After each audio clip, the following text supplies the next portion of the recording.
In approximately 1 year, the anticipated release of Halo Infinite is expected to take the gaming scene by storm. Great news, but in the meantime, the base of the Halo demographic is left in this awkward rut. There are other titles out there, but if you're anything like me, no title can come close to the competitive bliss that is the Halo franchise. With the promise of MCC migrating to PC in the near future, Halo is back on the radar. Expectation and anticipation is through the roof, no doubt, but what can we enjoy now? We at Blam hope to be the bridge that guides you through these times that are truly testing the nature of your love for Halo.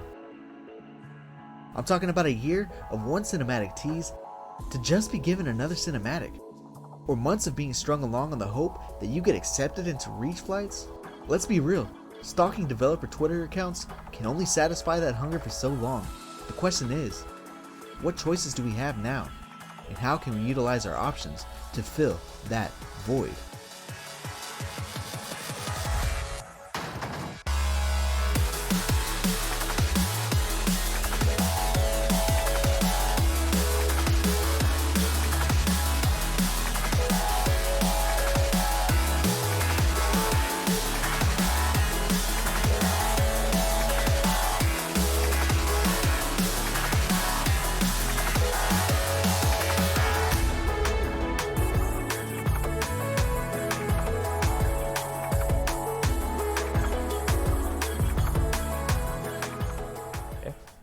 What's going on, everybody? Brandon Perez here, aka Louis V Titan. I got Alex Irwin, aka Nighty Night, and Faisal Khan, aka Goofy. Guys, you guys want to say hi?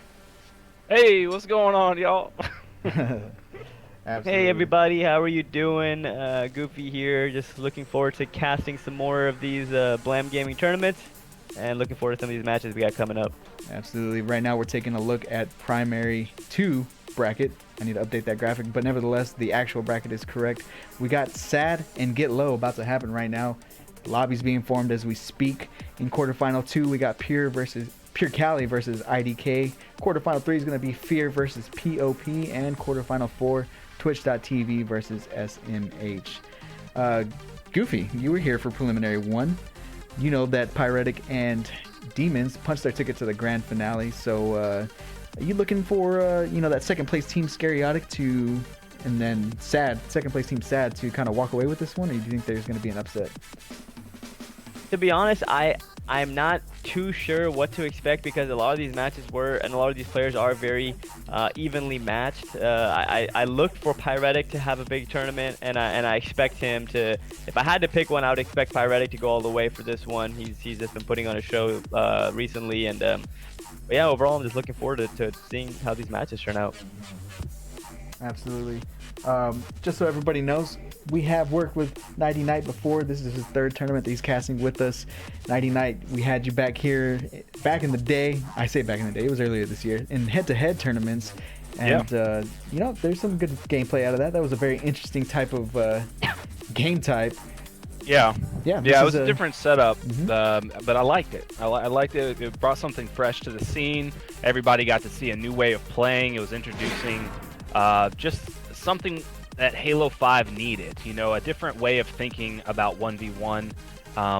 Using different weapons, using different maps that people had created, because it gets stale after a while. So having that just really was good for the community, and it was just a lot of fun to watch. Absolutely, yep. This is a little different. 2v2s, we find it a little more exciting, definitely action-packed at some point in time, and then it definitely slows down. And so, Goofy, what do you think a team needs to do to kind of walk away the victor in these series? Yeah, at the end of the day, it's 2v2, right? So whatever team has better teamwork in game, I would consider them to be the winners. Obviously, important power weapons, power up times, being on top of all those factors is going to come into play. But at the end of the day, I think it's just going to be whatever two players are working the best with each other, and also timing those weapons and power ups. Absolutely. Once again, this is a winner-take-all tournament. It is preliminary 2, and the way that this is going to work for the Blam Gaming Halo series is that there are 4 preliminary tournaments. The winner from each tournament is going to walk away with an invite to the grand finale. That's a $1,000 prize pool that people are going to be fighting for in that grand finale. And once again, that grand finale is going to be double elimination. I cannot wait because we know that the competition is going to be fierce and it's going to be exciting, to say the least. First place is going to walk away with $700. Second place is going to walk away with $200, and third place is going to walk away with $100 in that final tournament. So definitely interesting how that plays out. Now, the teams that do not win in these brackets, if you get second, third, and fourth, you're going to get placing points, and those placing points are important because at the end of all the preliminary tournaments, the teams that have not qualified by winning, they're going to get the invite according to placement points. We're going to invite the top 4 teams that have the most placement points. So once you win a tournament into the preliminaries, you're no longer allowed to participate, and you already sealed that invite. And those of you that don't quite get that invite by securing the win, you have a chance to get into that grand finale, and we love to see that type of gameplay.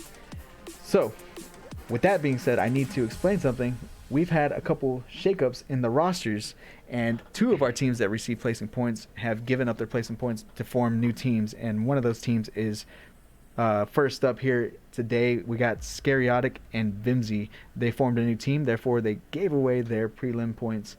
Same for Vimsy. He was on a different team that actually scored prelim points.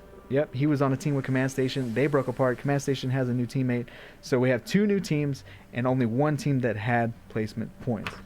And that team was Bungalows. Bungalows played last night, and unfortunately they lost to Team Fear. That was Simply Fear Me and Costa Clan. A bit of an upset because they're going to have to walk away with this one and not even have a chance to earn any more placement points. But congratulations to Team Fear for proving themselves right off the bat, and I'm excited to see what they're going to do in this bracket. Okay, so with that being said, I'm going to take a quick 5-minute break while we get this lobby completely set up.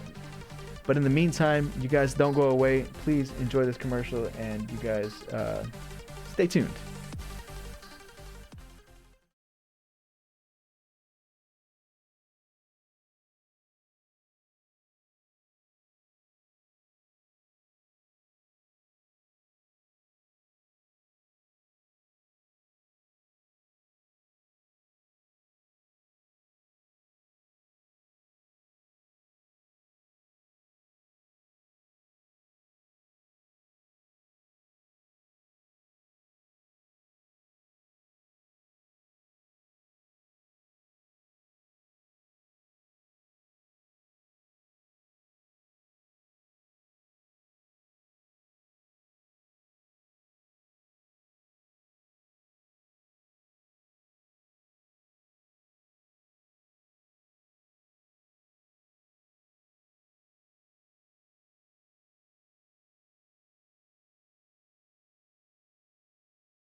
All right, sorry about the wait, you guys, and I have some information to pass along.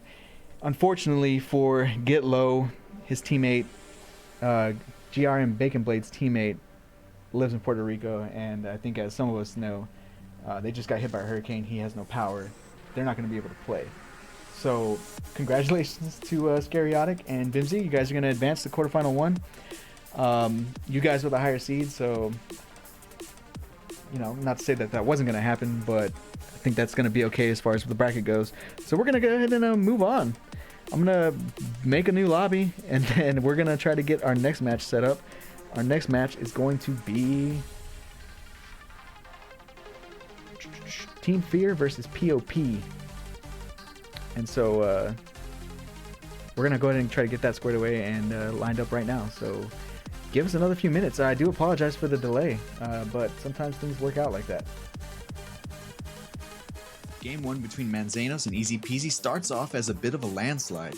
Stress will pick up the rockets off initial spawn and deplete them in one fight to claim the enemy sniper out of Scariotic's hands. This will set up Manzanos with both sniper rifles, thus granting them some early padding as they run up the score. This is insane right now. So it's a 9-0 lead for the red team. After a couple of trades, the sniper rifle falls back into the hands of Grassroots partner Stress, as he will relieve some stress off Gunplexion in this nice team wipe. Manzano's up 15-4 in game 1. Team lead Scariotic will do his best to claw their way back into this one, but it's too little too late. Manzanos claim game 1 25-17 in the opening series of the 2v2 Invitational. In a complete 180, Easy Peasy able to start off hot in game 2. Exodus able to give his team the upper hand after the initial push with a double kill. So like we were saying, don't count them out just because of that bad start in game 1. They look like they're in good position here to try to take this game 2. But the battle-tested Team Manzanos keep their composure. They stop the bleeding, bringing the score within 3 kills. It's 15-12, 5 minutes into game 2. Moments later, Manzanos knows Easy Peasy is split apart across the map. Great shots and communication prove to be the key to success as Gunplexion is able to sniff out Exodus and claim the lead for the first time in game 2. Your complexion perfect, Exodus. Wow. Moments later, the weapon pad spawns, draws both team leaders to snipe, Scariotic able to clear out Gunplexion, and has the confidence to step up and challenge Stress. Scariotic one shot jumping out, doesn't care. No Scariotic. pistol Stress. The aggression continues, but we're going to skip all the trades as neither team wants to back down. 23-22, 24. Gunplexion with a perfect shot on Scariotic to take the lead. 24-22. Wow. And just like that, Manzanos able to walk away from Series 1 victorious.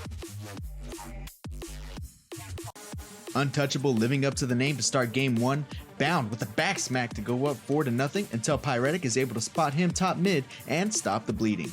Staying on board with Bound for a little skirmish on Red Street, he lands a couple shots and gets the beat down, responds to the callout and cleans up Curl for a double kill. Untouchable leads game 1 9-3. Minutes later, Bound has camo and the plasma pistol, deadly combination in my opinion. As a result, Bound clears Kind-Hearted no problem, now leading 20-8. And in the end, Kind-Hearted really not able to put up a fight in game 1. They fall 25-11. Game 2 of this series is much closer. Pyretic able to spot the enemy sniper and finish him off. He's going to pick up the blaner and he's going to put it to work. Great quick go by Pyretic. Oh my god. Moving on to the next overshield, Untouchable will use excellent teamwork to clean up Kind-Hearted, thus doubling their lead to 8-4. Momentum finally swings back in the favor of Kind-Hearted after Curl is able to stay alive, Pyretic able to kill Bound, giving his teammate a second chance, and Curl able to capitalize by catching Kosi with his guard down for a 2-kill swing. We're going to fast forward to the next overshield. Pyretic and Bound are in its vicinity, Pyretic getting the overshield and that no-scope on Bound. That was dirty. but this fight isn't over. Kosi with the equalizer, but Pyretic proves to be too quick. He dodges the charge and cleans up Kosi. Kind-Hearted now down by 5 kills. Pyretic will keep the headshots coming, picking off one and draining the shields of his next enemy. Curl comes in to the rescue, providing the cleanup. Oh man, down by 2. Look at Red Team rally back. Moments later, Kind-Hearted with their first lead of the game, fighting for overshield, but Kosi comes in clutch with a flank. Huge double by Kosi with the sniper rifle spawning 23-23. Curl takes down the run. Cozy. 1 kill left to win the comeback. Oh my god. Pyretic gets taken out. 24-24. Bound with the sniper rifle. Unfortunately, at the most critical point in the game, Kosi lags out. The replay will commence and Untouchable runs away with this game. We pick up things a couple of minutes into game 2. Much like the start of the game, kind-hearted teamwork proves to be too much for Easy Peasy. They lead 10-6. Earlier, Easy Peasy elected to delay the pickup of Overshield, and it comes back to bite them. Pyretic with an amazing play, not quite able to finish the double, but Curl comes along and cleans up Scariotic no problem. Moving on, Kind-Hearted only needing 1 kill to take the game 2 and tie up the loser bracket finals, but Easy Peasy putting up a fight, Scariotic able to grab the double kill, but in the end, Kind-Hearted walks away victorious, pushing the series to game 3. The start of game 3 is remarkably close. This play a simple reflection of that, players trading and keeping this a 1-point game. A minute and a half later, still neither team able to pull away, Scariotic finishes Curl, but Exodus falls to Pyretic. So it's a tied game. This is what you want to see in a game 3. Pyretic able to walk away with the sniper, and moments later able to use it to pull away from Easy Peasy. He's gonna land a headshot and then a body shot on the next opponent. But this is Pyretic's chance to really show that he can win this game. As I say that, he takes Scariotic's base and ties the game up 21-21. Still on board with Pyretic, another headshot allowing him to control the pace of the game, but moments later, Exodus finally stepping up and putting a stop to Pyretic. Curl kind of leaving for catwalk control when he didn't need to do that. He had the team and he gets stuck in the freaking dome. Now Scariotic and Exodus pushing up, trying to get this final kill and advance in the tournament as he finds. Oh, Pyretic picks him up and stays alive. Dude, Oh! That was insane. Okay, Pyretic is a god. We join in progress about 2 minutes in. Curl can't quite finish off Complexion. Meanwhile, Pyretic landing the body shot and finishing Stress to take the 4-2 lead with Overshield in hand. Later, Pyretic with his third OV sniper combo easily takes out Stress, and the teamwork from Curl allows Kind-Hearted to maintain an 11-5 lead of Manzanos. Wow, Man. the angle. Man, Pyretic is nasty. A minute later, Stress has the sniper and some distance to make up. Prez with the 1-2 Jukaroo and the Blaine on Pyretic. We fast forward a few minutes, Kind-Hearted still with a hefty lead and soon to be sniper in Pyretic's hands after a Curl double kill. Curl going down here because he's just. Pyretic always hitting the highlights. Highlights indeed. Here's something you don't see too often. Couple of seconds, they're still late, but he finds the crack, gets the headshot. Oh, he hit him in the body, but I was almost about to turn my computer off. In the end, Kind-Hearted walks away with a Game 1 victory in the first finals game.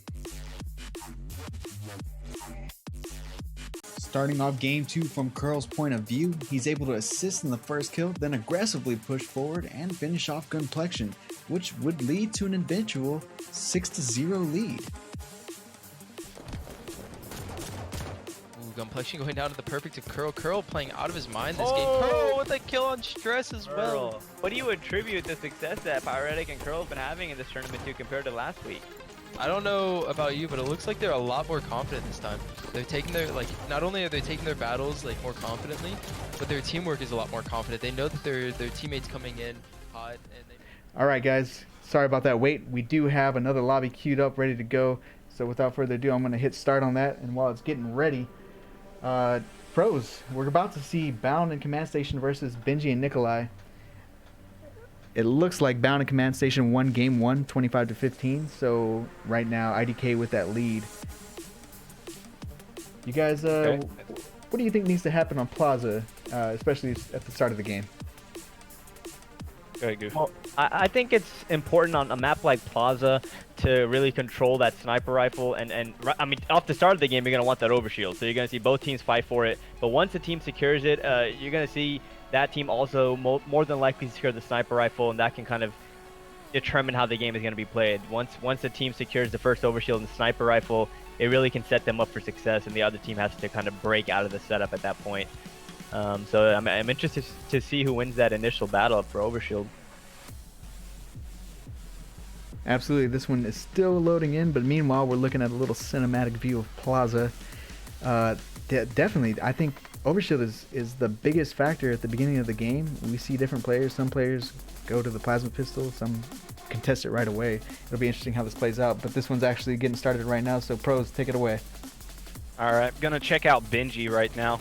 He's gonna be making his way over towards the Overshield, and they're gonna be able to trade it out. Bounds, good job, him. Gonna be able to grab that right there. Benji gonna be pushing hardcore right now on this player. He knows that he's sniped 4 right now. He's just gonna be chilling here. That's gonna be Alley, command station. Benji just waiting it out, playing it smart, waiting for his teammate to help him out. A lot of players do not do that. They don't wait for their teammates, but didn't matter because command station takes his face off. Let's go over to her. I always forget that command station is a girl. I don't know. She's like no. It makes no difference whatsoever. But I always just No forget it disrespect. yeah, no disrespect. But when I hear it, I'm just like when I remember she's a girl, I'm like, dang, all right, like she's putting on a show. Yeah. Yeah, she is very skilled. Definitely one of the most skilled female players I've witnessed for sure. Watching the FPL back in the day, and I haven't watched her, and I guess it's probably been about a year since Halo 5, kind of died down. So like now I can only imagine that she's gotten a lot better, and now she's teaming with Bound, and Bound is one of those guys who. Real young, hasn't really had much time to really show what he's made of, but he's beaten some of the best players in the world in some of these online tournaments, like in the Team Beyond 1v1s and the 2v2s. He's absolutely performed. Bound definitely is nasty, and when or in some of the earlier matches we were talking about how he's been around the scene in terms of you'll see him play with pro players, and you'll see him kind of not only be holding his own, but kind of dominating some games he'll be playing sometimes. And as I say that, command station takes down Benji with some nice shots, and the lead gets extended 8-3. And what are you thinking about her movement right now? Like where she's located on the map? Like I've always heard that's like the best place to be on Plasma. Yeah, I agree. I think sniping from that loop area is an advantage because it just opens up the map, and you get a bunch of different lines of sight essentially. So if you're hitting shots that day and you're posted up, you're gonna get a bunch of opportunities. Double kill from Nikolai is going to open it up, and now the overshield is in the hands of Benji. Let's go over to Benji. He is going to be silent walking right up behind command station. Can't make the jump. That's going to be a choke right there. That would have been really fortunate for him if he was able to do that. Not going to be able to do it when the pressure's on. Sometimes those easy things can just really get away from you.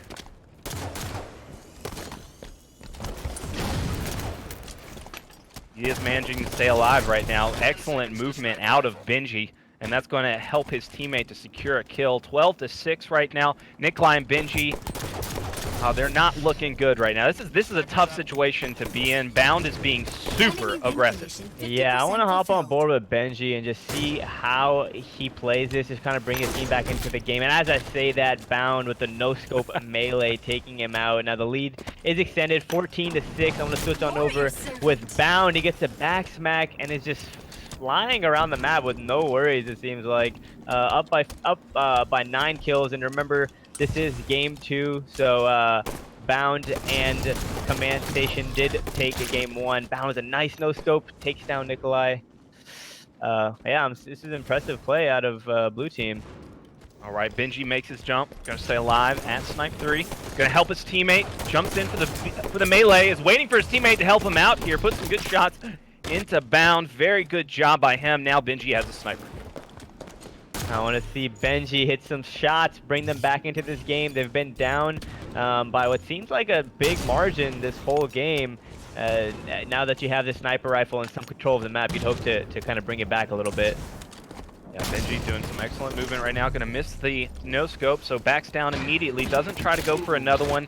Bound is going to be there to clean him up, but Nikolai does secure a kill. Still down by 7, but Bound with an excellent snipe, and that is going to secure the overshield. So 18-10 now, overshield and sniper rifle in the hands of blue team, Bound and command station. So this is essentially, when you talk about best case scenarios, you're talking about this scenario right now. You see Bound moving around the map as free as can be, just meleeing the air, just thrusting everywhere, getting no scopes, taking down one, trying to take down the other, and gets taken down ultimately by Nikolai. But Wow, great shots by Nikolai, giving Command Station the star, the perfect shots. But you know, as we say that, it's still a 7-kill game in the favor of Bound and Command Station. Command Station taking down Nikolai and Bound trading with Benji there. This one, I mean, looks all but over. Game 1 did go in the favor of blue team as well. So if we're gonna see anything out of Nikolai and Benji, it must be now. All right, nice job by Command Station getting one and then getting the other down to no shields. Now Bound is going to be looking for the cleanup. They're going to collapse on Benji. Benji gonna get the beatdown and manage to stay alive. He jumps back out, gets some nice shots.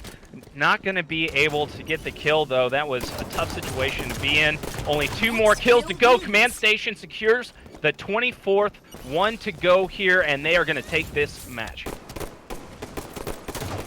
Command Station and Bound with the double team, taking down Benji and ultimately winning the game handedly, I would say. 25-14, Bound with 15 kills, Command Station dropping 10 as well.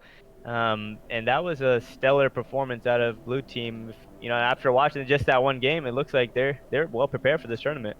Yeah, and I really got to call out Command Station here for playing it so well. Like, she had great positioning, she knew when to push, when to be aggressive, was not backing down from situations at all, was not showing any type of any type of insecurity in her play. She knew exactly what she needed to do to win the game, and she was confident going forward. And that's really great to see out of these young players. I'm pretty sure she's like real young. She's like maybe 17, 18. Bound is the same age. Like, this is the new up and coming talent in the community. So it's awesome to see them going forward into the next round. No, I definitely agree with you. Both Command Station and Bound had great movement and just seemed like they had a good feel for the game through and through. They did. We saw them pretty much control every single overshield. If they didn't get it, they made sure the other team burned it, and it seemed like they had sniper control the whole game. So great job by Bound and Command Station. What's their team name for this event? IDK is their team name. That is not me saying I don't know. That is actually their team name, IDK. Yeah, we got another team, SMH. You know, these are just A bunch of acronyms everywhere. What's going on here? I don't know, man. Maybe it's Is just that acronym the right generation. word? Did I use that right? Yes. Okay. That's I was like, wait a second. But yeah, that's just the generation, I guess. The IDK versus SAD versus SMH. But we've got the bracket up here now. You guys can check out what's going on the lower side. Twitch TV taking on SMH, and then Fear, one of the big teams coming into this tournament, taking on Pop. Well, there you go again. Absolutely, just like you said, semifinal 1 is already squared up and good to go. It's going to be SAD versus IDK. Excited to see that one. We're finally going to get to see Scariotic play, as he's gotten 2 forfeits and walked into the semifinal basically handed to him. But it's all good because right now he's the top seed with Bimsy, and I think we can all agree that rightfully so that they would have gotten there probably regardless. But that's nothing against their opponents. Nevertheless, though, we're going to try to get this next match squared up away for you guys. It's going to be Stress and Complexion versus Halogen and Triant. That should be a great match. While we go ahead and get that lobby set up, we're going to throw you to another break. But please don't go away, because once again, we got more action on the other side of the break. Finals will begin momentarily, but in the meantime, let's take a look at a couple of nail biters from last week's tournament. First, you will see Manzanos take out Untouchable to clinch the finals berth, and last but not least, last week's final between Kind-Hearted and Manzanos. Stay here on Blam Gaming. You don't want to miss this week's finals.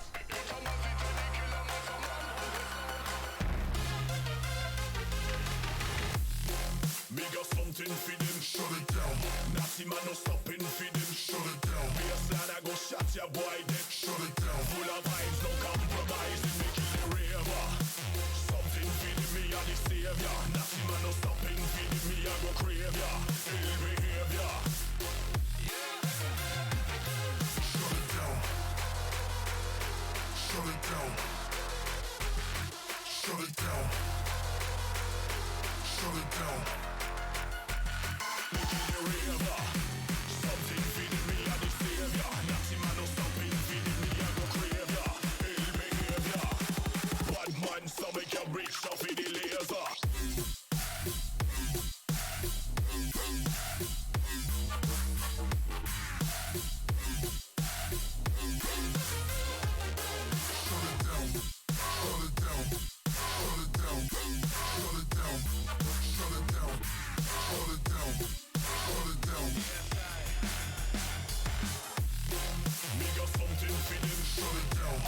Natty man no stopping for them. Shut it down. Baseline I go shot ya boy dead. Shut it down. Full of vibes, no compromise. Me kill the raver. Something for the me and the savior. Natty man no stopping for the me I go crave ya. Ill behavior. Bad man so me can reach up in the laser.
What's going on, everybody? Welcome back. Glad to let everybody know that we got this next match queued up, ready to go. It's loading right now. This is Complexion and Stress versus Triant and Halogen. That is Twitch.tv and SMH My Head, respectively. Pros. Who do you think's gonna walk away with this one? Oh, man, I know I'm not supposed to be biased, right? Like, I'm a caster. I'm supposed to be right on the fence.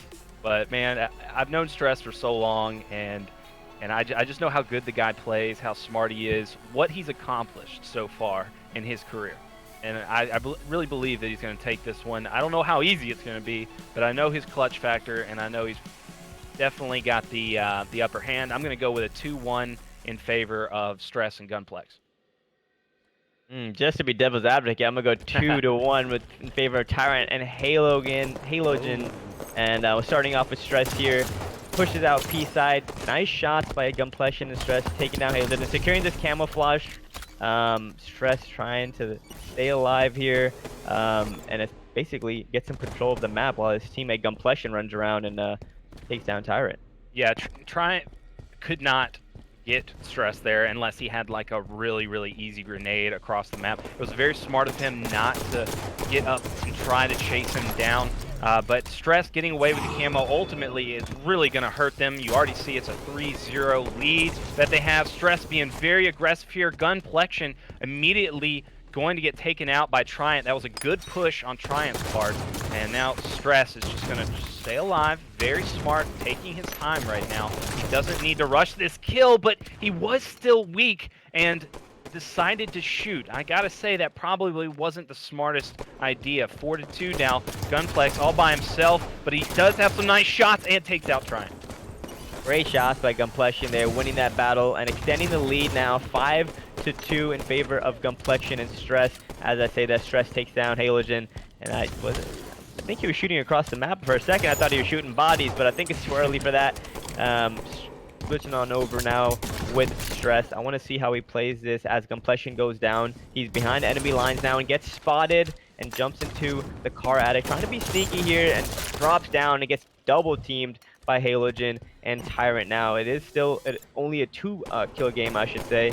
And I want to hop on board now with Halogen and see how they react to trying to bring this game back. Yeah, he's getting shot in the back by Stress off of his spawn. They were being a little too aggressive here. Now they're trapped in the base. It all got switched on them. Had they controlled Pink 2 and just watched for Stress's spawn, they wouldn't be in this situation and down 2 kills. They possibly could have made something better happen here. But now Halogen's still staying at the bottom of the base. Probably the smartest thing to do, not pushing out just yet. Camo is up though. This is a big fight. Stress gets taken down with camo. Tyrant and Halogen doing a great job making sure that if they don't get it, they at least make the other team burn it. And Tyrant with great shots and Gunplexion. Now the game is all tied up, 6-6. Halogen throwing nades under the base of blue to make sure they don't spawn there, but unfortunately that allows Stress to get a one-on-one battle with Tyrant and take him out. Now looks like Halogen might get pinched as well, trying to jump into the attic, desperately trying to live. Jumps out of the base and gets taken down by Stress. 6-8 now. Blue team trailing once again.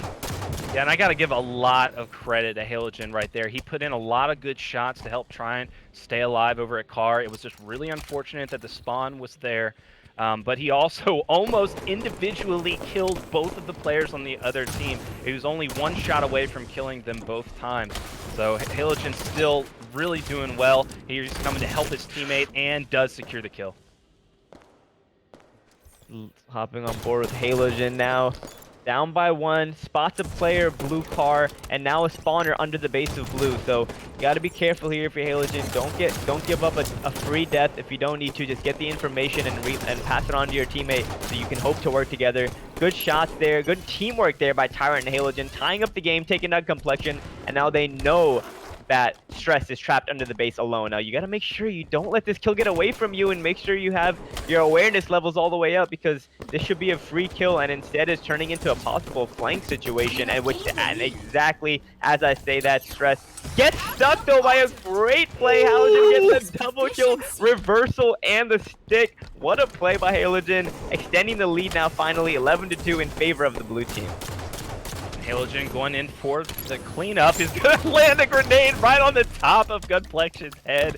That was a beautiful right there. Tyrant doing an excellent job with the last minute stick. And now the camo at 43 seconds. This could be big. This is huge, and Halogen is taking his time. I like it. I don't think he should be able to sneaking on to top and missing his first melee, but luckily the player is weak and he gets the kill there, and he drops down, desperately trying to stay alive, weaseling his way around the map low as his teammate comes up to help. And great use of the camo and great use of teamwork, honestly. He knew his teammate was about to come and put some pressure on, so he evades just enough to get that final shot off and get the kill. Now 14-10 with camo still in the hands of blue team. Halogen pushing up, spots both players. Tyrant takes down Gunplexion, and now Halogen seems to have Stress trapped in the bubble. Yeah, this is excellent. right here out of Halogen, making sure Great that nade. he stays aggressive and keeps those shields down for Stress. Stress was not having any room to make a play right there, and now Halogen rushing across the map. He gets the No fear. call out. That's perfect. Good communication out of these players. Definitely, and that's something we actually didn't talk about enough leading up to these matches, is how important communication is in 2v2s. You only have one other person kind of talking with you, obviously, so it gives you a great opportunity to exercise some good habits and you know, kind of relay great information and work together with your teammates. So the communication's a big factor in 2v2s, and whenever you know, do listen-ins in tournaments for 2v2s, you'll always notice that the team that has clear, steady, and good communication is the victor. Yeah, the comms pretty much allow you to know what your play is. Like, if you aren't getting the comms you need, then you're missing out on 2 or 3 options that you could have had. There's something you could have done that would have helped you to win the game. But right now, we've got the camo coming up next. It should be here in about 10 seconds. Now, this is a big fight right now. Halogen in a good situation to take out Stress, but Gunplexion takes him out. 2v1 scenario for Triant, and he is not in a location to get this camo. Gunplexion switching on board with him, jumping into red base, gets in a fight with Tyrant, and Stress cleans him up now. Down by 5, Gunplexion and Stress really need to realize where they are in this game right now and how easily it can completely get out of hand. So now is the time for Stress and Gunplexion to play perfect Halo essentially and close this gap before it gets out of hand.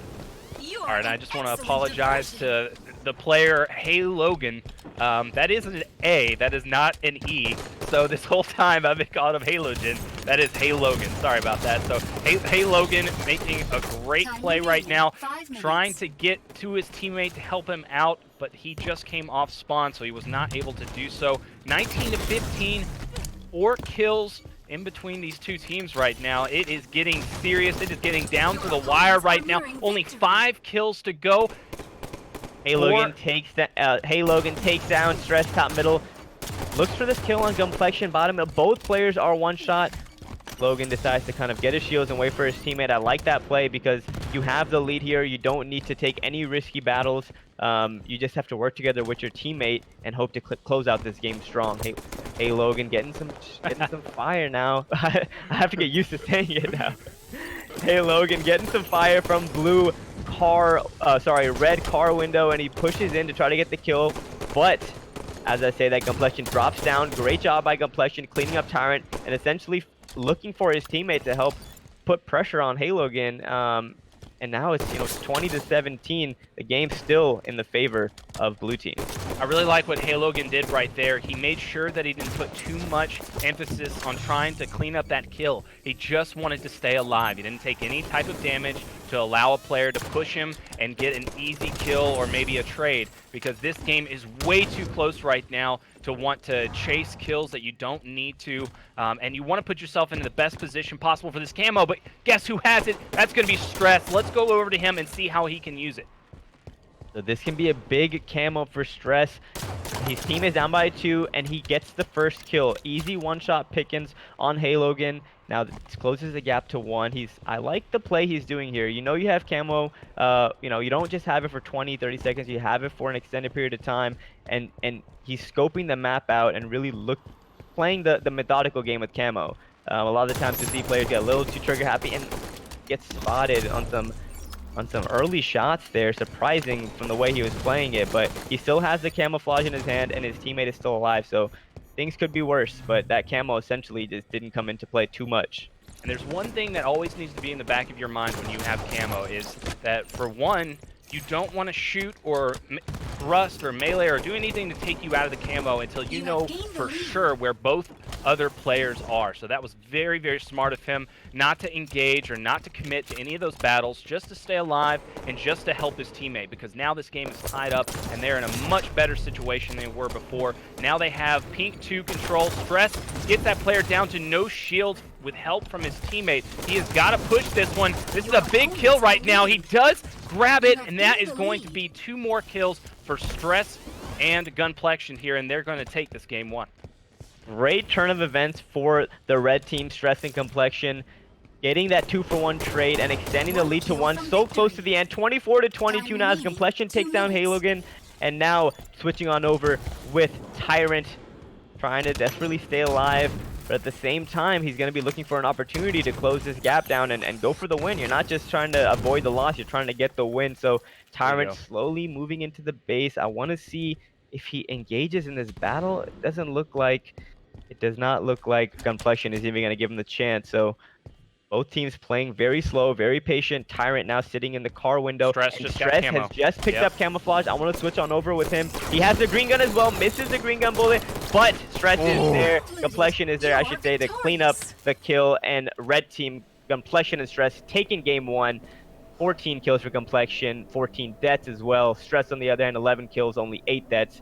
And red team doing a good job closing out that game. Yeah, but I gotta say, I don't like Tyrant's decision to just fully commit to the pink street. I think he should have saw that he had camo, backed down, tried to put some nades out, waited for his teammate, and looked for the other player. Because you know that Stress's teammate, Gunplexion, is going to be somewhere around that area and is going to be popping out to help because it's just too close of a game. And you got to wait for him to come out and maybe make a mistake. At that point, at this level of gameplay, you're basically waiting for the other team to make a mistake because he already grabbed the camo. Giving up your life so easily when you know the other team only needed 1. He just needed to wait 2 seconds, and they could have taken out Stress right there and possibly double teamed Gunplexion. So, you're going to make mistakes like that, but that was just map 1. They still have a good chance of coming back here in the plaza. Yeah, definitely agree with you there. The fact, and I think the key statement there was the fact that it was 24-22. So there was really no room to make a mistake there, and no reason to even put yourself in a risky position to die. But like you said, it was game 1, so there is still plenty of opportunity left here for Tyrant and Halogen. I want to make sure I say that right, Halogen. And they still have a great chance in this preliminary 2 tournament. And just keep in mind, just a friendly reminder to everybody, that the winner of each of these tournaments will be going to the grand finale in October. Pyretic and Demon securing their spot already, and now we're looking for the second victor to stamp their ticket.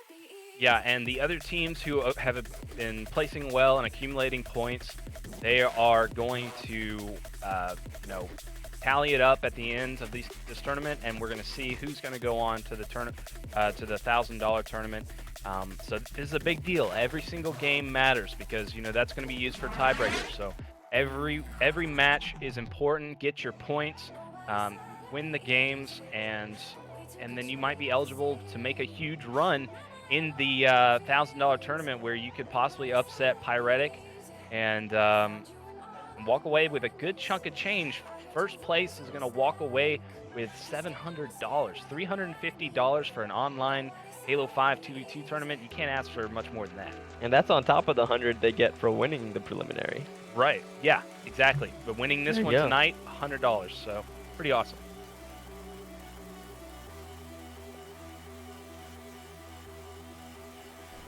Okay, yep. So game 2 is going to be on Plaza. Congratulations to Stress and Complexion for that come from behind victory in game 1, taking Truth. You'd love to see it, unless you're SMH my head, then you're probably shaking your head. Yeah, but we're going to try to get 99 back into this lobby as soon as we do. Oh, you got to call me out like that, dude? Hey, so it's all good, though. Stress and Complexion, once again, they're the red team. They walked away with that victory. It was a close one, in my opinion. And what do you think the difference was? I feel like it was Stress getting invisibility a couple times in a row. What do y'all think? I think ultimately it came down, yeah, like you said, camouflage played a big part in that in that victory for Stress and Complexion. They were down by a 2, I believe, if I'm not mistaken, before Stress got that camo and really turned the game around and actually extended their lead by 1. And aside from the timing the camouflages and putting them to good use, it was ultimately their teamwork. The way they were moving around the map, they were always in position to help each other. And if a player, if Stress or Complexion was taken out, then it seemed like that the teammate was always there to clean up the kill and still be in a position to fight his one-on-one with no problem. So I like the way they were playing that map, but Truth it allows you to play like that. A map like Plaza now, we're gonna see a different play style, I'll say, and there's overshield, which makes completely changes the factor of that factor of it, and then obviously the sniper rifle as well. So I want to see Tyrant and Halogan come out and secure their tournament right here and not go down 0-2 and get knocked out. So getting the overshield to start will be a good way to start game 2. Absolutely. We're loading in right now into Plaza. Once again, this is twitch.tv versus SMH My Head. You guys get excited because that last game was close, and I can't wait to see game 2. Hoping for a game 3, but we'll keep that under wraps. All right, pros, go ahead and take this away. All right, Plaza, one of my favorite maps for sure to play. We've seen some of the craziest things happen in tournament play on Plaza. I would like to add, though, if you get the overshield, if you get it full, it really doesn't matter if you're not executing properly. If you're not going to make the right plays, you can absolutely get shredded by grenades and shots.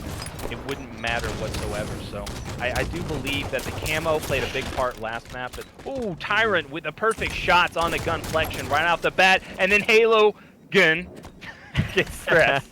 Great job. Now they're going to get the sniper, and they have control. Yeah, 2-0 lead. Great start for Tyrant and Halogan. Tyrant with the overshield now looks to be making a play oh my god, he almost gets Assassin Ninja with that overshield, but gets the Brawlers a medal and takes down Complexion with the melee. 3-0 now. Looks like he's going to try to go into Garden here and kind of play the aggressive role and look to engage in these battles and start the fights. Oh man, Halogan with the sniper right now doing a great job at positioning himself. Going to need to just really get some good angles right now. This isn't one of the best angles you can possibly have on the map, especially considering that you don't have much help from your teammate from blue yet. Where he's at right now, he's not going to be able to do much, so this is great. What he's doing right now, backing off, I like to see what he's doing. He's going back to top snipe. That's where he needs to be. Definitely, and you have the only power weapon in play now, so there's no reason for you to aggressively push up with the long-range weapon such as the sniper rifle. You want to pick your battles smartly, and as we say that, you see both players, Halogan and Tyrant, backing up into blue, putting some distance between themselves and the red team. Now remember that overshield will be spawning before you know it, and that's when the sniper rifle can also come into play. Now, as I say that, Halogan with a stick on Stress and gets the trade. Complexion takes down Halogan. Halogan takes down Stress, and now we have Tyrant and Complexion looking to get in this one-on-one battle. Ooh, the noob combo. And then the no-scope, gonna miss it. Stress gets the kill and is gonna secure the sniper rifle. Oh, never mind. He picks up the noob combo. He'd rather prefer that. Sniper must be out there. He's gonna miss the noob combo, but he's staying alive. Very nice job out of him. Gonna just run and get a good angle so that his teammate can get some support fire, and he immediately jumps back into the action here. Gonna land the shot against the wall, which does do damage to Halogan. And now there's the sniper in play. Ooh, I like that decision. The sniper was not out, but he saw the plasma pistol and was like, okay, in this situation, I don't want to go for no scopes. I wanted to use the plasma pistol to the best of its ability because that's what's the most useful in this situation. Definitely, and in Halo 5, the splash damage on the plasma pistol is actually surprisingly effective, so good job there by Stress, knowing the weapons around him and taking advantage of them. Now, Complexion with the assassination on Tyrant. Now the game is all tied up. Stress still with the sniper rifle, and Halogan and Complexion get trades all around. So 6-6 now. New sniper is up, and the old sniper is still in the hands of Stress. Scoping in, trying to get a good shot, misses barely on Tyrant. Now both Tyrant and Stress do have the sniper rifles. Complexion takes down Tyrant. Halogan takes down Complexion. This is so back and forth right now. Sniper rifle in both players' hands. Yeah, and I'd like to say, Gunplexion just made an incredible play. Stress didn't help him out at all. And that wasn't because he wasn't trying. He had to snipe out. He was looking around for the other team. But Gunplexion just took it out. But nice snipe by Stress right there. Not gonna be able to get the second one, so he just stays down, lets his shield recharge, playing it smart right now. Not going to engage whatsoever. He's going to run away and allow his teammate to support him. He's getting the call out, so now he's pushing again to help. He's was looking for that kill, couldn't find it. Tyrant just got an insane no-scope kill that allowed him to stay alive. Bottom middle, but Stress peels his face off and gets the lead now, 10-9. Picks up that sniper ammo as well. Stress just running around on the bottom of the map along with his teammate Complexion as well. This is an interesting strategy, but at the end of the day, it's 2v2, so all that matters is working together with your teammate. If you're gonna make a bad play, do it together. Stress now desperately trying to stay alive. Gets taken down by Tyrant. Picks up that 4-bullet sniper Look at this play, rifle. look at this play. Overshield just narrowly gets caught out right there. The melee probably not going to do much to him. I would have probably just dipped, tried to get out of there because the overshield does deteriorate over time. But let's go over to Tyrant. He has the sniper rifle. I want to see what he can do. He's watching the spawn.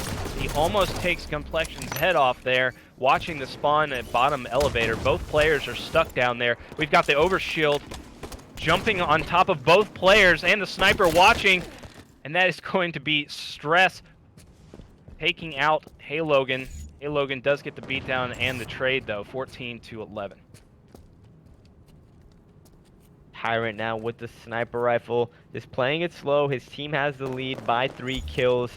Like I've been saying over and over, there's no need to overextend when you have that sniper rifle and somewhat control of the map. You just have to pick your battles, especially when you have the lead. Tyrant now going to drop down bottom middle, look up to garden ledge, see if he can get that free kill, but the player has rotated into blue room, and Tyrant now getting shot, trying to stay alive with the sniper rifle. I want to see how he plays this, and if he chooses to engage with the sniper out or tries to take the pistol battle. And he looks like he has his blaner out and ready to go. Gets the shot on garden ledge. Goes bottom middle to try to get the cleanup, and nice trade there. Keeping the lead at 3 kills, 15-12 now. They're trying desperately to keep their tournament alive. They did lose game 1, now trying to survive in game 2 and push this to a 3rd game.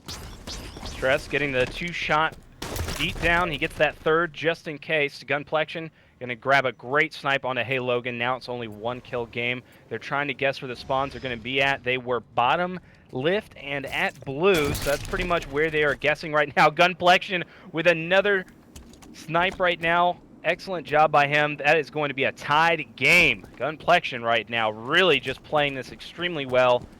And Excellent game overshield out of goes him. in the hands of Stress as well.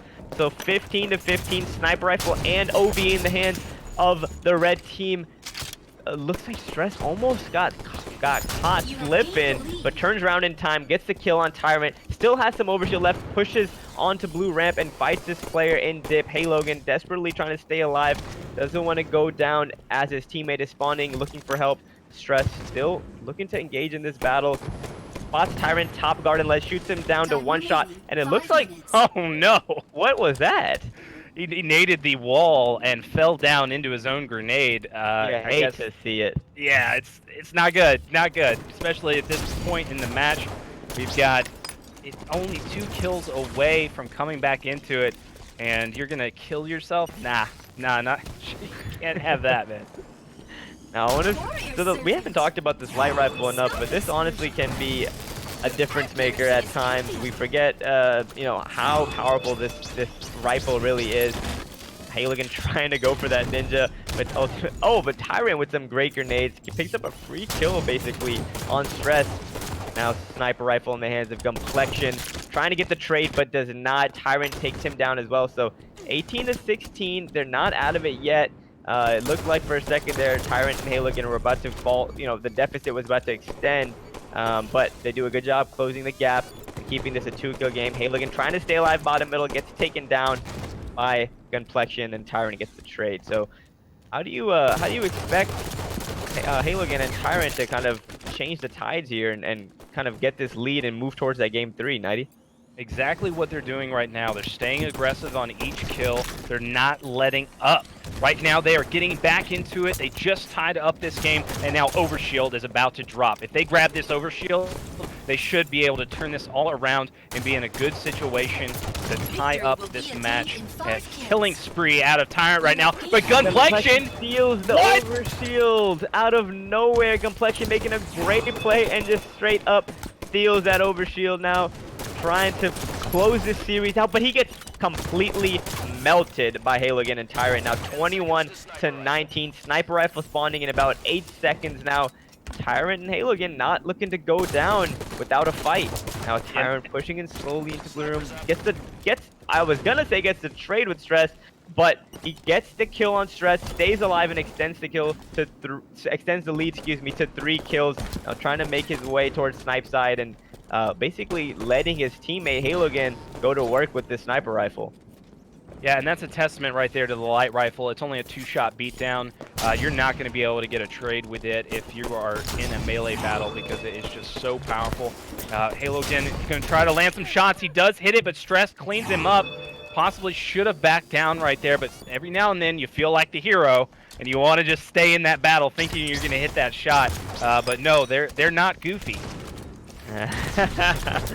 Now Tyrant jumps out, gets the 24th kill on Stress with that light rifle. I see players using that thing so much, and I love to see it because it's a great weapon, great addition in the Halo rifle series. Tyrant now pushing bottom middle, trying to locate this final kill on Complexion. Looks like Complexion will survive for the time being. Takes down Tyrant with some good shots. Trying to stay alive, bottom loop, and Stress now taking out Halo again. So just as I thought this game was about to come to an end, it's pretty close, and it looks like Stress and Complexion can try to finesse their way into tying this game up if they get a couple of these kills.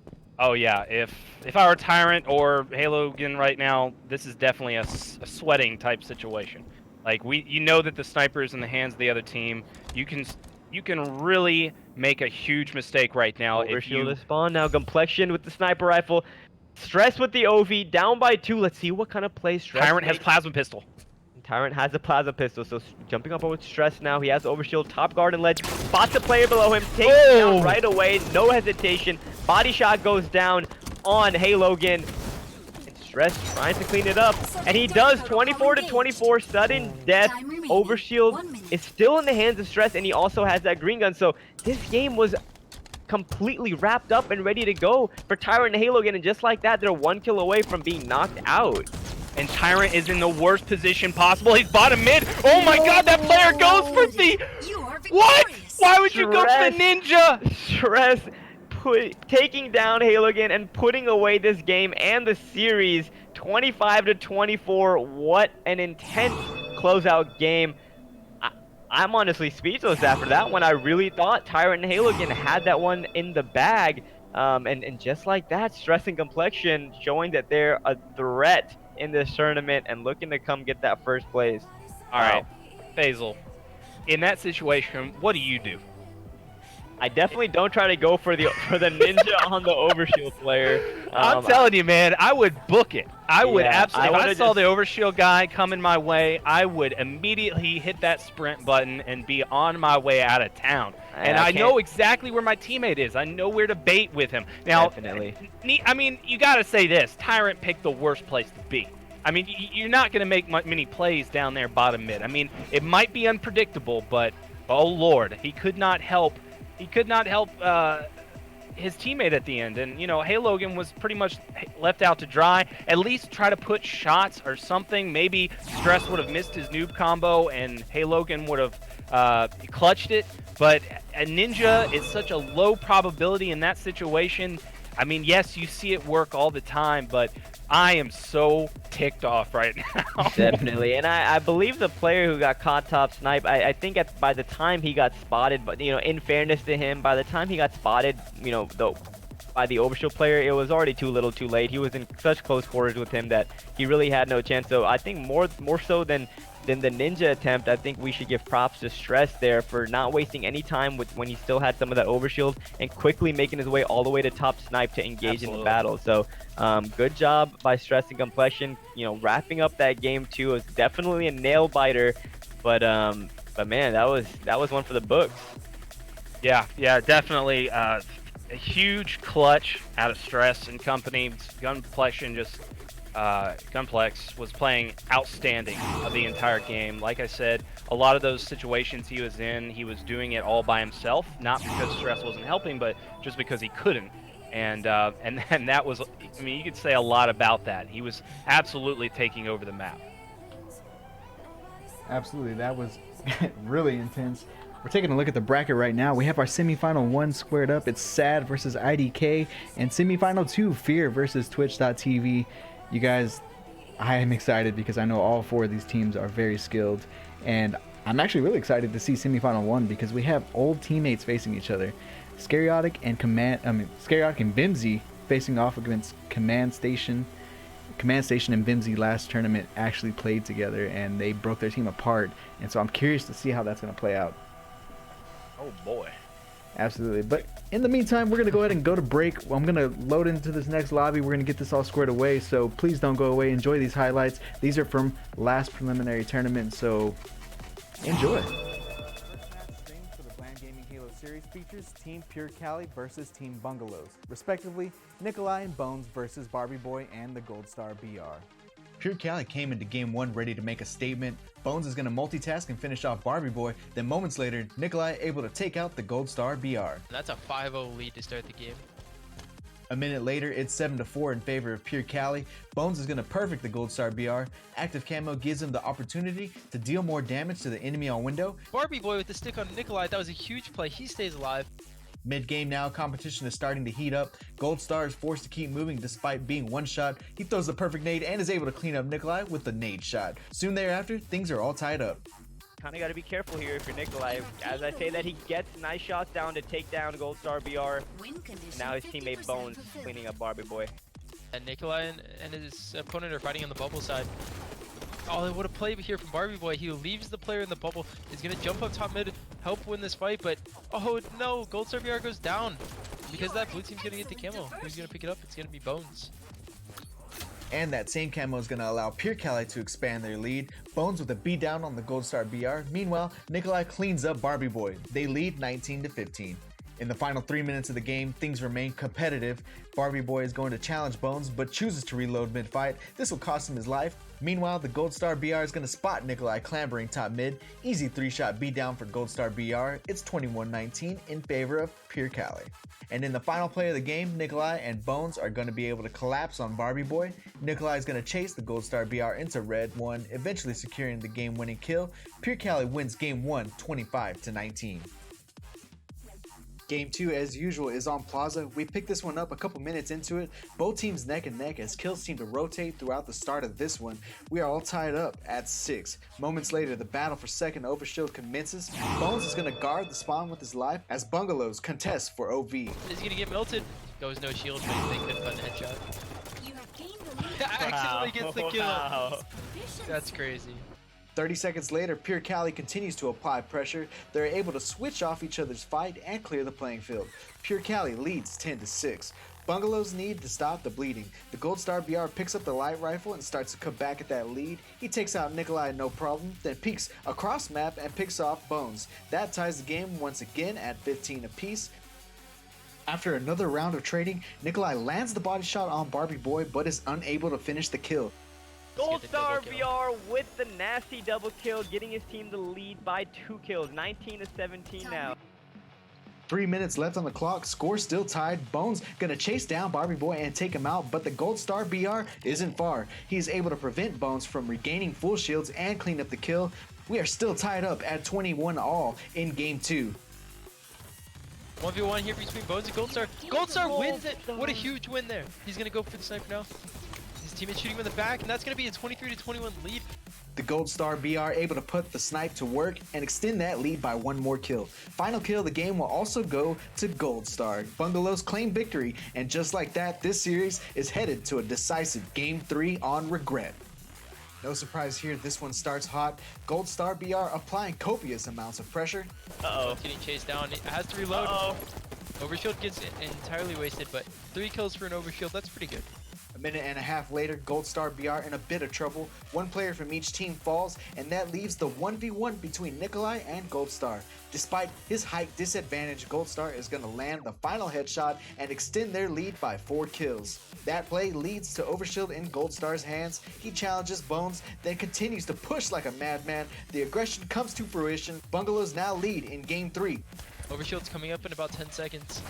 Bones should go down here to Gold Star, and that's 20-11 with Overshield coming up in a couple of seconds. Goldstar VR seems to always pick up overshields and time the important power-ups on the map. And as I say that, he takes down Nikolai to extend the lead 21-12. Utilizing that, Overshield Bungalows are able to continue the beatdown on Pure Cali. Nikolai will challenge the Overshield, but he falls to Gold Star. Bungalows now need 2 kills to advance to the semifinals. Fast forward just a bit, and Pure Cali feeling the pressure in blue base. The aggressive nature of Bungalows in Game 3 proves to be the difference. They advance to the semifinals over Bungalows. The second series in the Blam Gaming Halo series featured Team Envy versus Team Sumerian. That's Vimsy and Command Station versus Sorion and Gamma Ray. We start game 1 off with Vimsy. He's gonna spring jump the top mid and apply pressure to both Gamma Ray and Son Ryan. Gamma Ray will fall first, then Command Station comes through with a cleanup on the remaining player for Sumerian. Envy quickly take the lead. Jumps up into the window, leaves the player basement, and is gonna 2v1 the player on Eli, and then turn around and kill the guy basement. What great teamwork there from the red team. Sumerian really struggled to get things going in game 1, and things continued to get out of hand. Command Station with the killing frenzy, and you see that Top Gun Metal picking up the double kill, 17-1 lead. This is a brutal game 1 if you're a fan of the members of the blue team. As expected, the beatdown continues to a 25-4 victory in game 1. We're going to skip the rest of the lopsided series as the assault continues well into game 2. Envy wins that game 25-12. There were 2 matches played off stream, quarterfinal 1 and quarterfinal 3. In quarterfinal 1, Team Super Saiyan 3, featuring Pyretic and Demons, outlasted their opponents to punch their ticket to the semi-final 1, thus setting up our next highlights. Team Super Saiyan 3 versus Team Bungalows. Interesting start to game 1. Bungalows have Demons pinned in red 1, but leave themselves open to a flank from red street. Pyretic takes out the Gold Star BR, and Demon hustles to mid and lands a melee body shot combination to take an early lead. 2 minutes later, it's Demons with a chance at a camo play. He will land shots on both enemies, then singles out Barbie Boy. Listening to his comms, he's able to locate the Gold Star BR for the double and take a 7-1 lead in game 1. Bungalows need to reduce the deficit, and they start to do so. In the 8th minute of the game, Barbie Boy drops Pyretic, then rushes the blue 1. The sprint prevents the full heal, and as a result, the trade comes in with Demons. Score now 11-6, still in favor of Super Saiyan 3. A minute later, Demons is in Viz again. Collectively, they continue to apply pressure. This will force Gold Star BR out of the top blue into the hands of Demons, and ill-advised Barbie Boy is going to follow. He also gets mopped up by Demons. Bungalows now down by more than 10 with approximately 6 minutes to go. Later, the Gold Star BR finally starting to get comfortable. He's going to drop Demons with the help of his teammate, then moments later lands a headshot for a double kill, reducing Super Saiyan 3's lead to 9. Super Saiyan 3 never lose their lead though and take game 1 25. What's going on, everybody? Welcome back. We have your semifinal 1 squared up for you. It's Bound and Command Station versus Scariotic and Vimsy. That's Sad versus IDK. I am excited. Pros, any predictions? Let's hear them. So, if I just watching Bound and Command Station in the short time that we did, I am going to have to go with 2-1 Bound and Command Station. That's solely based off of the fact that I watched them and I saw that they were playing well together. Scariotic and Vimsy, on the other hand, I know they're going to be a tough matchup. So I'm going to call it a 2. We're going to go to a game 3, but I'm going to give the edge to Bound and Command Station. Yeah, I'm probably going to have to agree with you on that one, unfortunately.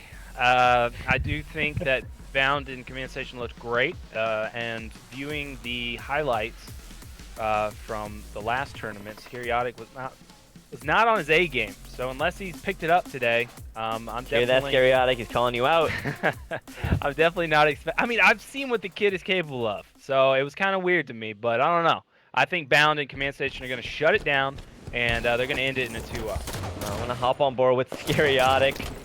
Goes P-side to try to fight for camo, and engages in this battle with Bound and gets the first strike. First kill going over to Scariotic, and now he's pushing over very aggressively into the red windows, trying to find Vimsy in the base, but turns his back. Luckily, Command Station comes in, but Vimsy ultimately does get the trade. 2-1 now in favor of Scariotic and Vimsy. Yeah, really good trade right there. That's a tough situation to be in when you've got both players right next to each other, and you're shooting one, and then the other player gets in front of you, and able to win that battle was really, really big. Bound able to kill Scariotic and push immediately back up the street, get the beatdown, and that secures the kill. Good trade there. Pretty much just keep the flow of that going, get the aggression, because that's the way this map is played. Also, Regret. Truth and Regret played very similar. You're just wanting to cycle through the spawns. You want to keep moving as much as possible. If you can just keep putting shots off of their spawn and keep the pressure on them throughout the game, that is really the way to win this map, and that's exactly what they're doing right now. Command Station pushing into the base, gonna finish the kill on to that player, and now goes for the double and is gonna get it onto Scariotic. Double kill for Command Station. Shooting a body. Command Station with a great play to extend the lead, now 6-3, and now looking to stop, pushing up aggressively onto the car side, takes down Vemzy to one-shot, but Scariotic pushes up and gets the kill on Command Station. A little bit, maybe have extended a little bit too far there, but after a double kill like that, hey, you're feeling yourself. Yeah, that's exactly what I was gonna say. Is that you just are in that moment, like you feel so good, and you're like, nothing can stop me. I'm hitting all my shots, and then you get shut down.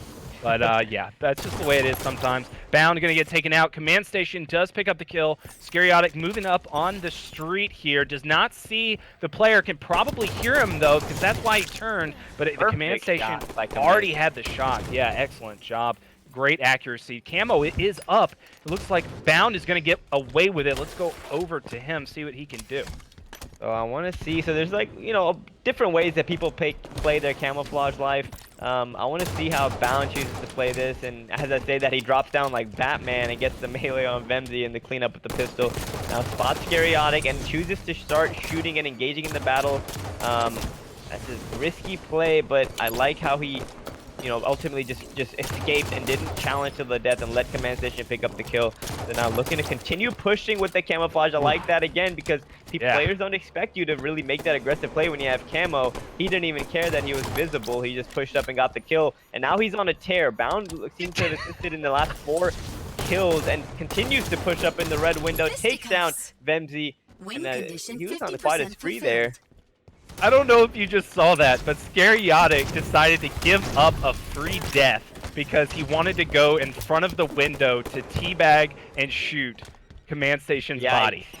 Yikes, I did not see that, but maybe they shouldn't have done that, because now your team is down by 7, and this is a game 1 of a single elimination tournament. So like you were saying earlier, every kill, every death matters.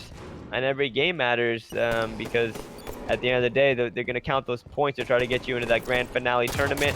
A Command Station pushing up into the face of Pink 2.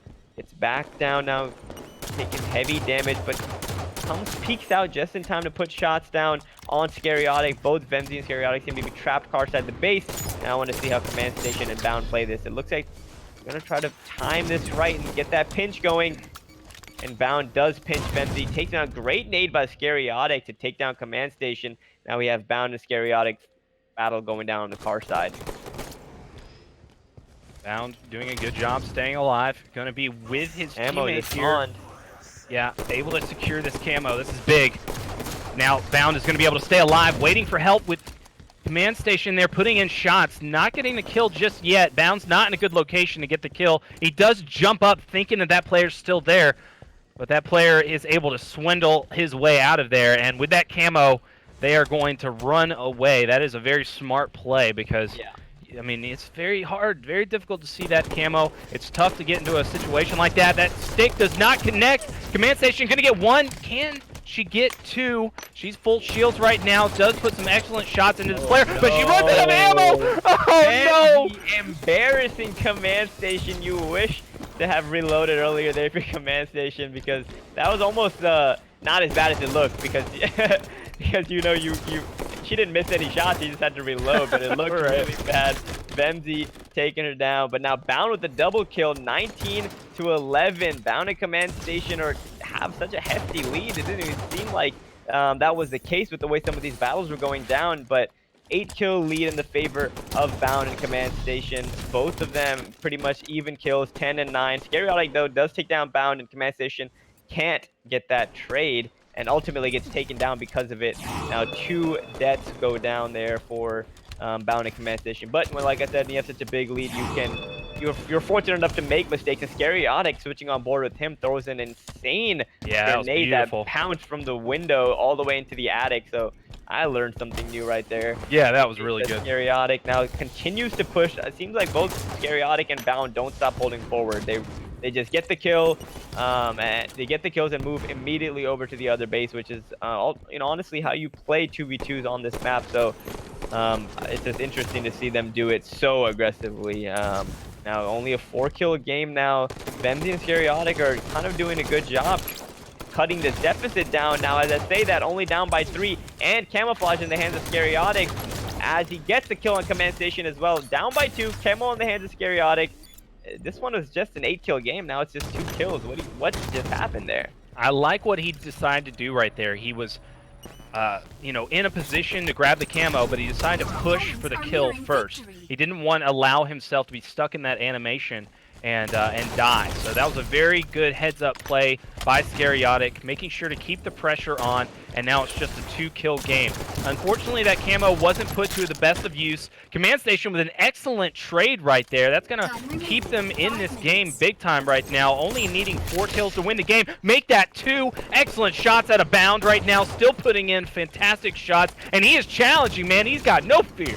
No fear by Bound indeed, pushing up. Command Station trades for the 23rd kill now, 23-20. Bound getting caught in a tough position and does a good job of backing down, realizing that his team is up by 3. You don't need to make any mistakes, just simple teamwork can win you this game right now. And as I say that, he pushes to get some angles with his teammates. Command Station and Bound looking to close this game out. Bound gets taken down weak by some grenades, nades down top car, and gets taken down by some good shots. Scaryotic cutting the lead down to 2, and Command Station wisely just escaping that situation altogether after Bound gets taken down. Yeah, and I love that situation right there. There was radar in play, Command Station would have been taken out immediately, but she's able to cool both the players and take them out. She gets a great trade. She's going to put a nade down. That's going to take out the shield of that player. Vemzy able to get away, but it is only 1 kill right now for Bound and Command Station to take this game. Command Station putting some excellent shots into that player at top car. Gonna force them down right now. Bound might be able to get a kill, and he does. That's gonna be game 1 in the favor of Bound and Command Station. But that was a very, very challenging game for both teams. I think when it comes down to it, it's just the trades really. Like there was a lot of clutch trades from Command Station specifically, where she would run in and be up against both players. And I know there was one time where she got away with both the kills and her own life. Yeah, and just at the end there, speaking about Command Station, that battle that went down on car side, not only did she win the pistol battle where she was basically fighting a 2-on-1, but she managed to back down and throw a grenade that took down Vemzy's shields to basically one shot, and then Bound cleaning up the kill. So, like you were saying, great job by Command Station and Bound as well, but Vemzy and Scaryotic were right there the whole way, So if I was them, I would feel confident going into game 2 and feel that you have a great chance to push this to a 3rd game and advance in this bracket. When you lose a close game 1 like that, it can be heartbreaking. But what separates, some of the best players is their mindset and their mentality to be able to brush it off and know that they can come back stronger the next game. Yeah, and there's a thing about Scaryotic that we knew in his 1v1s was that he was very strong in his play on Truth and Regret, but it was the maps where he had a sniper rifle that really were obvious that he was the better player. If he grabbed that sniper and went off with it, he just would command the entire game, and there was nothing the other player could do about it. He would just hit the most insane no-scopes, and he did this thing that was very smart, and I didn't see too many players at the time do, where he would just peek corners and go for one shot here, one shot there, and that really worked out to his advantage. So I'm looking for him to do that in this game. If Scaryotic can take, if he can get that sniper and stay alive with it, they could definitely tie it up.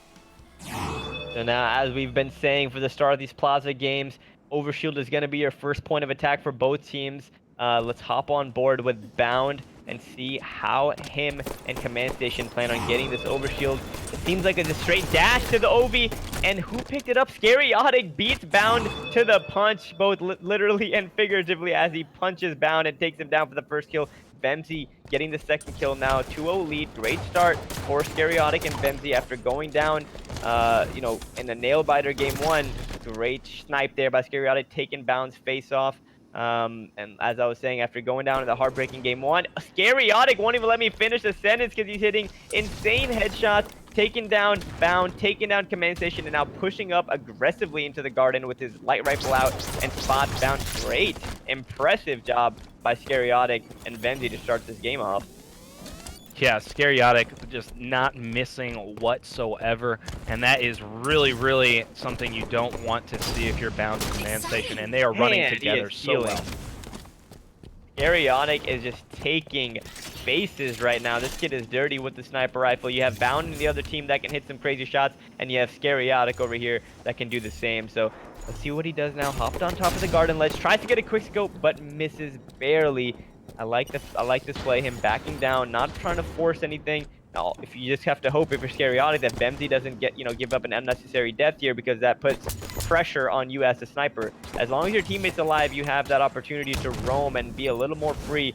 And when your teammate gets taken out, they just kind of zone in on you. So Scariotic, great job with the body and clean up on Command Station. Vemzy with the kill on Bound, distraction metal going down, and you hear the body shots post kill there by Vemzy. So you don't want to get too ahead of yourself. You are down 1-0 in the series, so you got to keep your head on straight. Yeah, making sure to keep your composure in this situation is really going to be massive. Being able to just keep it cool, keep the comms clear, especially when you know that you're starting to heat up and build up some momentum.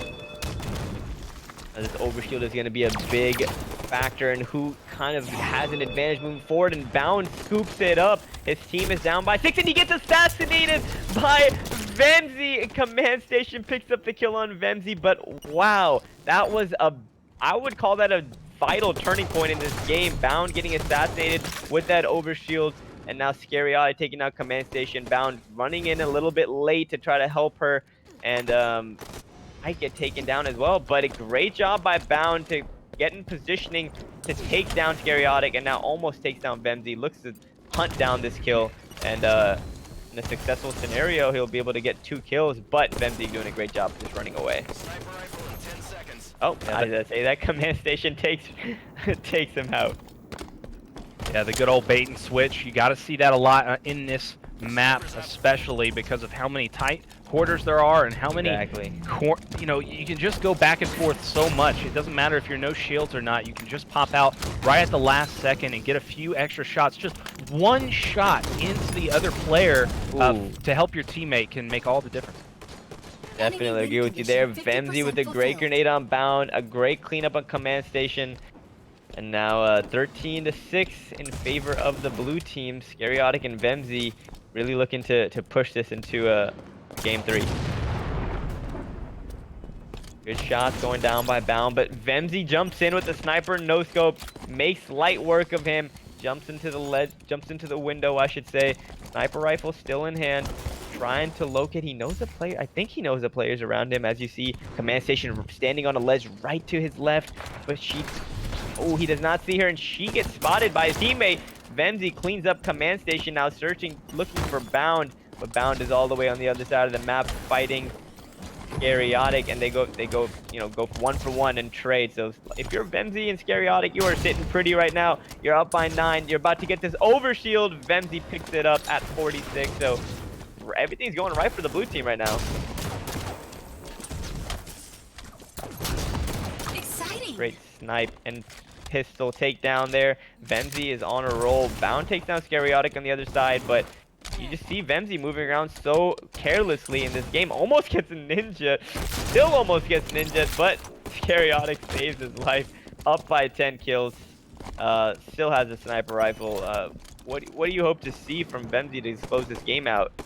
I want to see more disciplined play, because if he's going to allow players to just jump around him like that, it's not going to end well. There could be a comeback potential, but I think Scariotic's not going to let it happen. He's been staying really aggressive, not losing his fights, just shooting really well. He is warmed up. You are an excellent diversion. Man Station with some perfect shots on Scariotic. She is saying that they are not out of this game yet.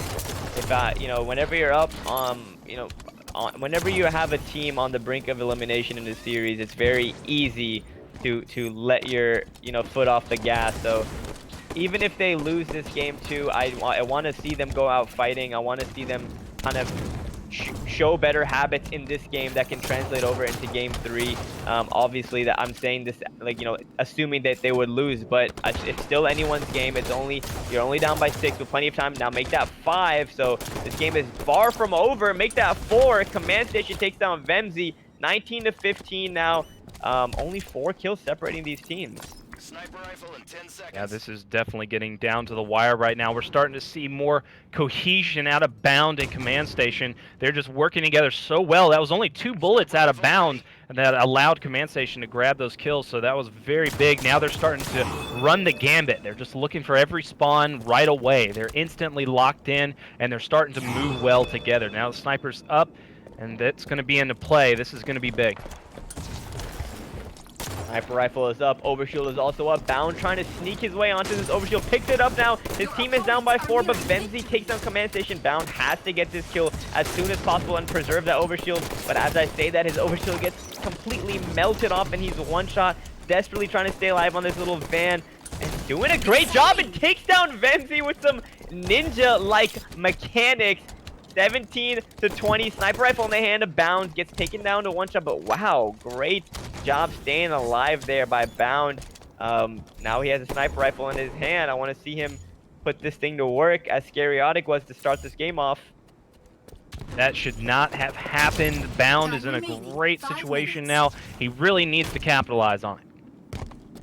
I want to see what kind of angles he takes with this weapon. It's honestly not a bad idea to post up top snipe where he is right now and try to get these lucky peeks or angles. Now if you are the blue team, there should be no reason you even peek or gamble, but you never know. You know, the overshield will spawn soon enough, and you're sure enough you'll see somebody, you know, poke their little head out. But as of right now, I don't mind the angles that he is taking. You know, you would think that because him and Command Station are spread out kind of far apart, they could be in trouble. But their lines of sight allow them to even, you know, still have teamwork, even though, you know, their distance on the map is so far, they can still kind of cover each other's back. So Bound moves up in a very, very interesting route and just ultimately backs up to snipe. Doesn't want to take any chances. He knows his team is down by 2, and he knows that he's an important player on this map with this sniper rifle in his hands. I'm really loving the no radar and what it adds to the game right now. It's adding a extra anxiety to even watching. No radar. Yeah, Yeah. I'm all for no radar in any competitive play. I think it adds another factor of awareness that otherwise gets diminished with it. But now we see Scariotic trying to peek up, but Bound says no, takes down Scariotic and cuts the lead down to 1. Great job, and Overshield now in the hands of Command Station, so only down by 1 after being down by 9 kills, I think it was. Bound takes down Vemzy, ties up the game at 20 apiece. Overshield and sniper rifle in the hands of Red Team. Now Bound not showing any sort of passiveness, chooses to push up with the sniper rifle out, and same with Command Station backing him up. This is it. They could clutch it up right here.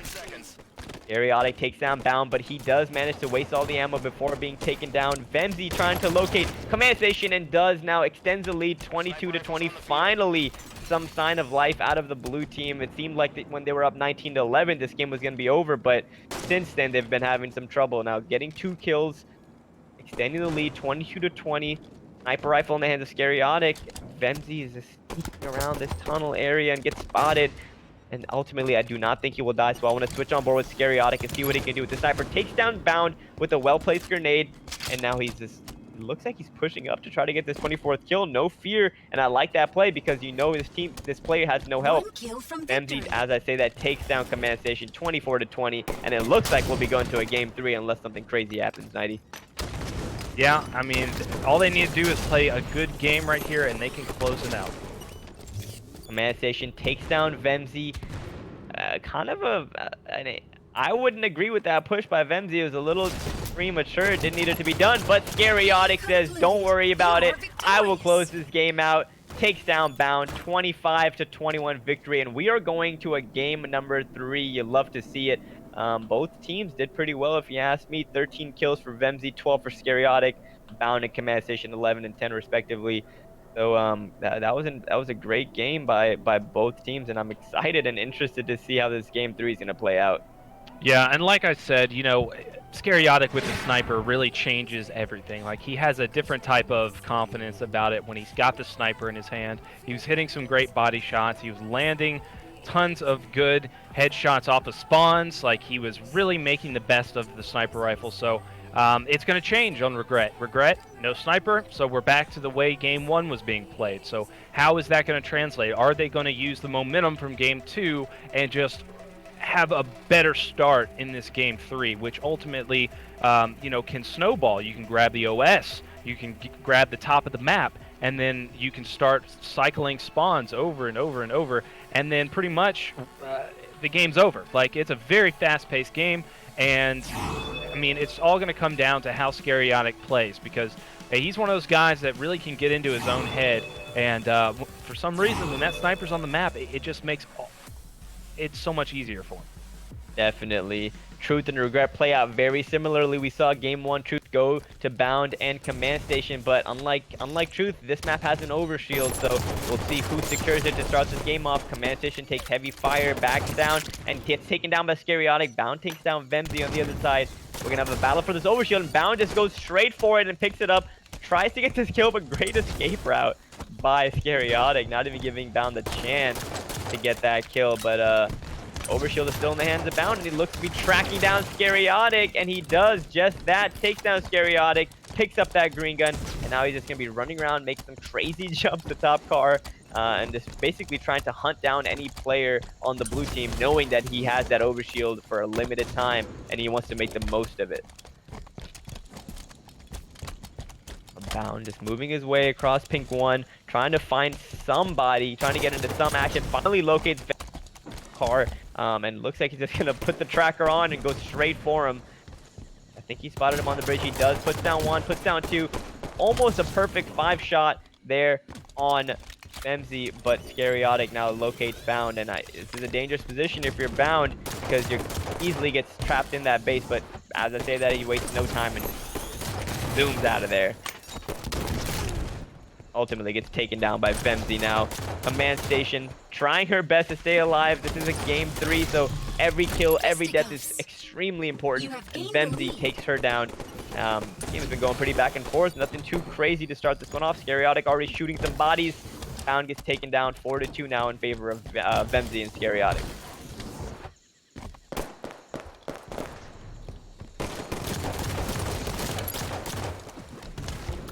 5-2, the lead steadily increasing for blue team. I want to hop on board with Scariotic and see what he does to kind of keep this flow going in his favor. We talked about it before the game started. When a sniper is in play, Scariotic can go off, but without it, sometimes he seems to hit some speed bumps, but doesn't look like that this game at all. He's doing a great job working with Vemzy, and that ultimately has led to their lead so far. Bound burns the overshield at 46, so keep that time in mind. Actually, I'm sorry, overshield just gets picked up by Scariotic at 42, and now he's gonna be playing Ring Around the Rosie here, trying to get this kill with Command Station. Takes her down, extends the lead to 4, and now same plays you'll see out of Scariotic, where he's just gonna be super aggressive and try his best to engage in battle so that he can take advantage of this overshield.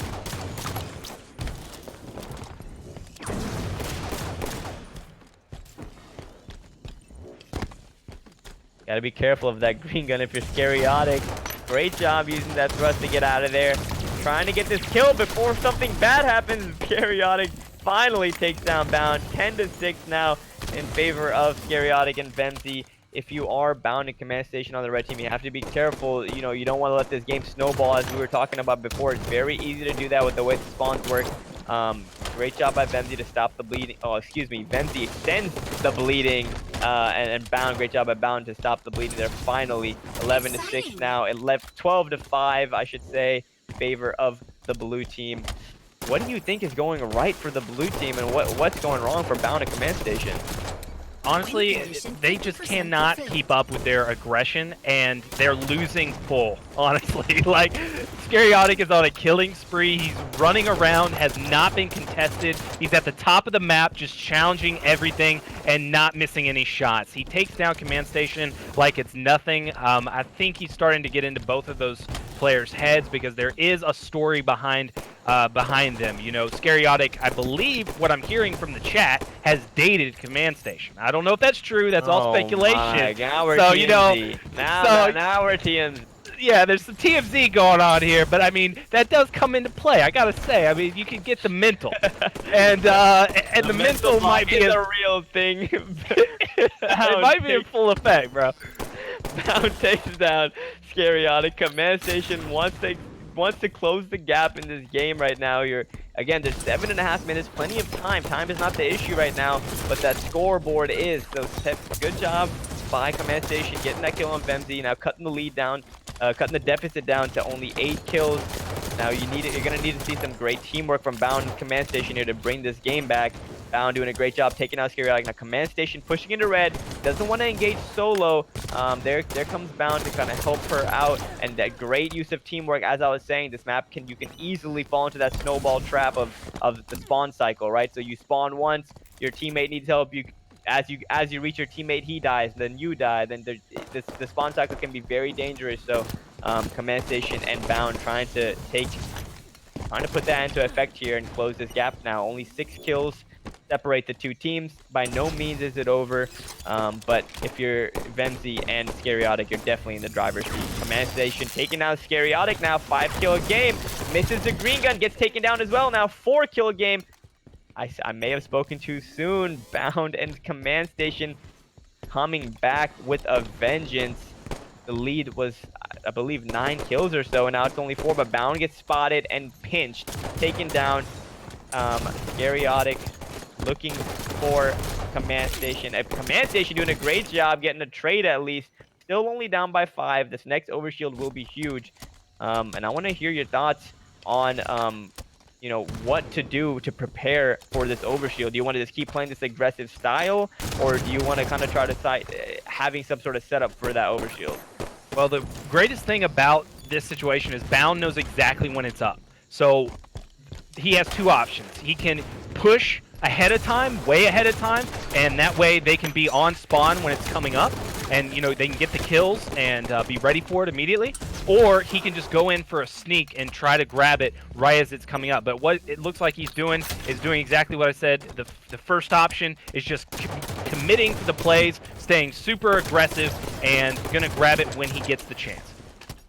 Now picking up the overshield, I believe at the 33 mark, and looking to engage in this battle right away. Avoids the platform.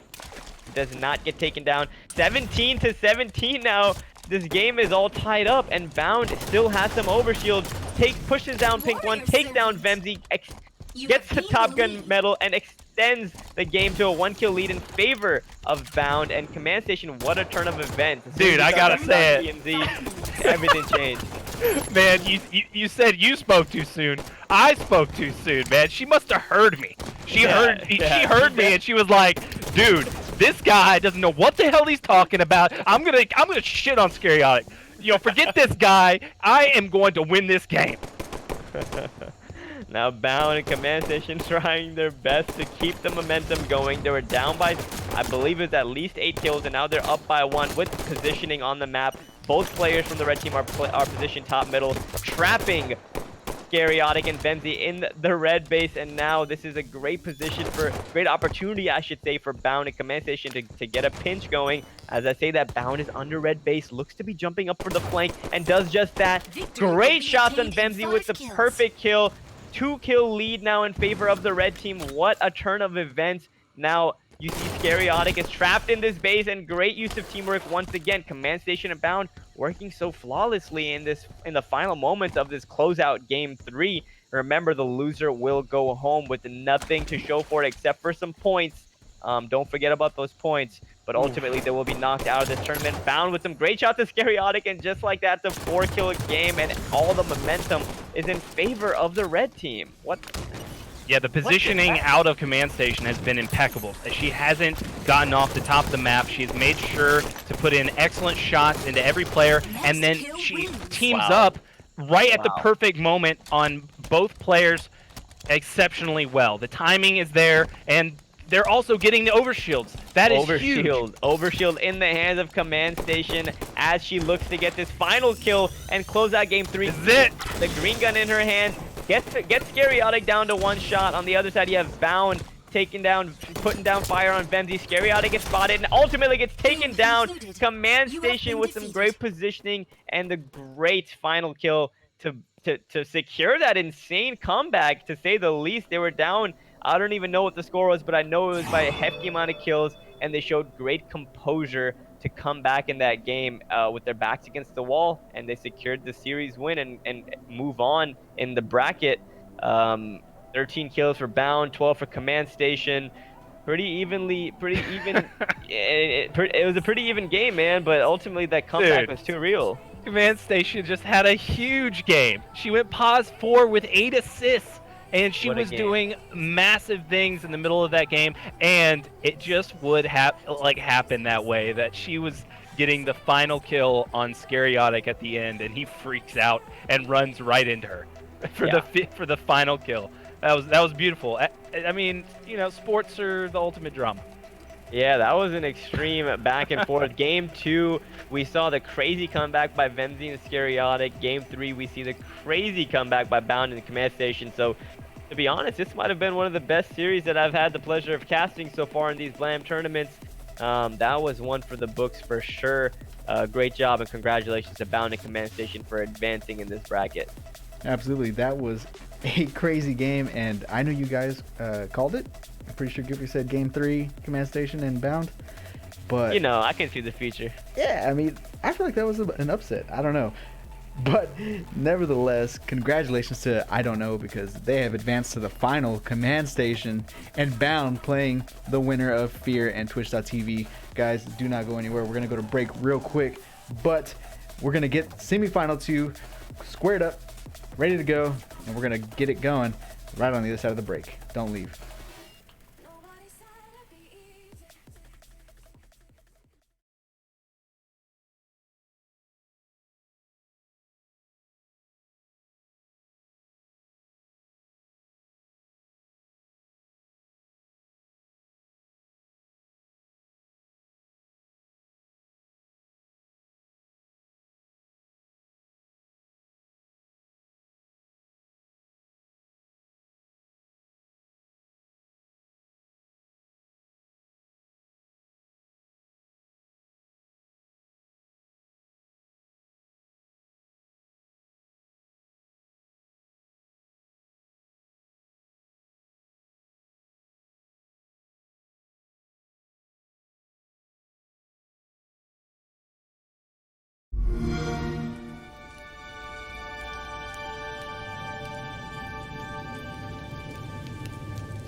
Versus Team Bungalows, respectively, Nikolai and Bones versus Barbie Boy and the Gold Star BR.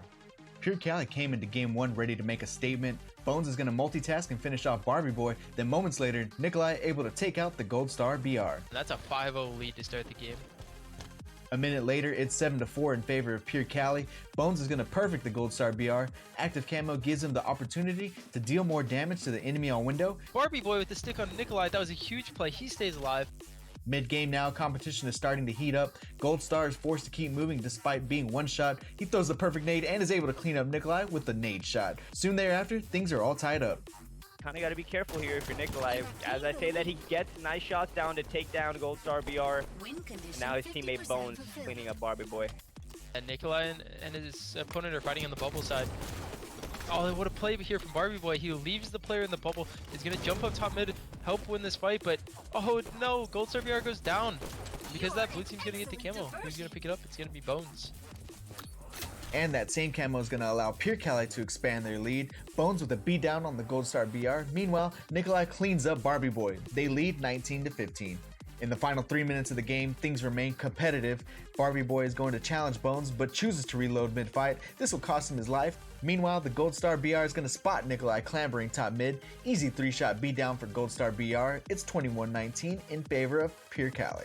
And in the final play of the game, Nikolai and Bones are going to be able to collapse on Barbie Boy. Nikolai is going to chase the Gold Star BR into red 1, eventually securing the game-winning kill. Pure Cali wins game 1, 25-19.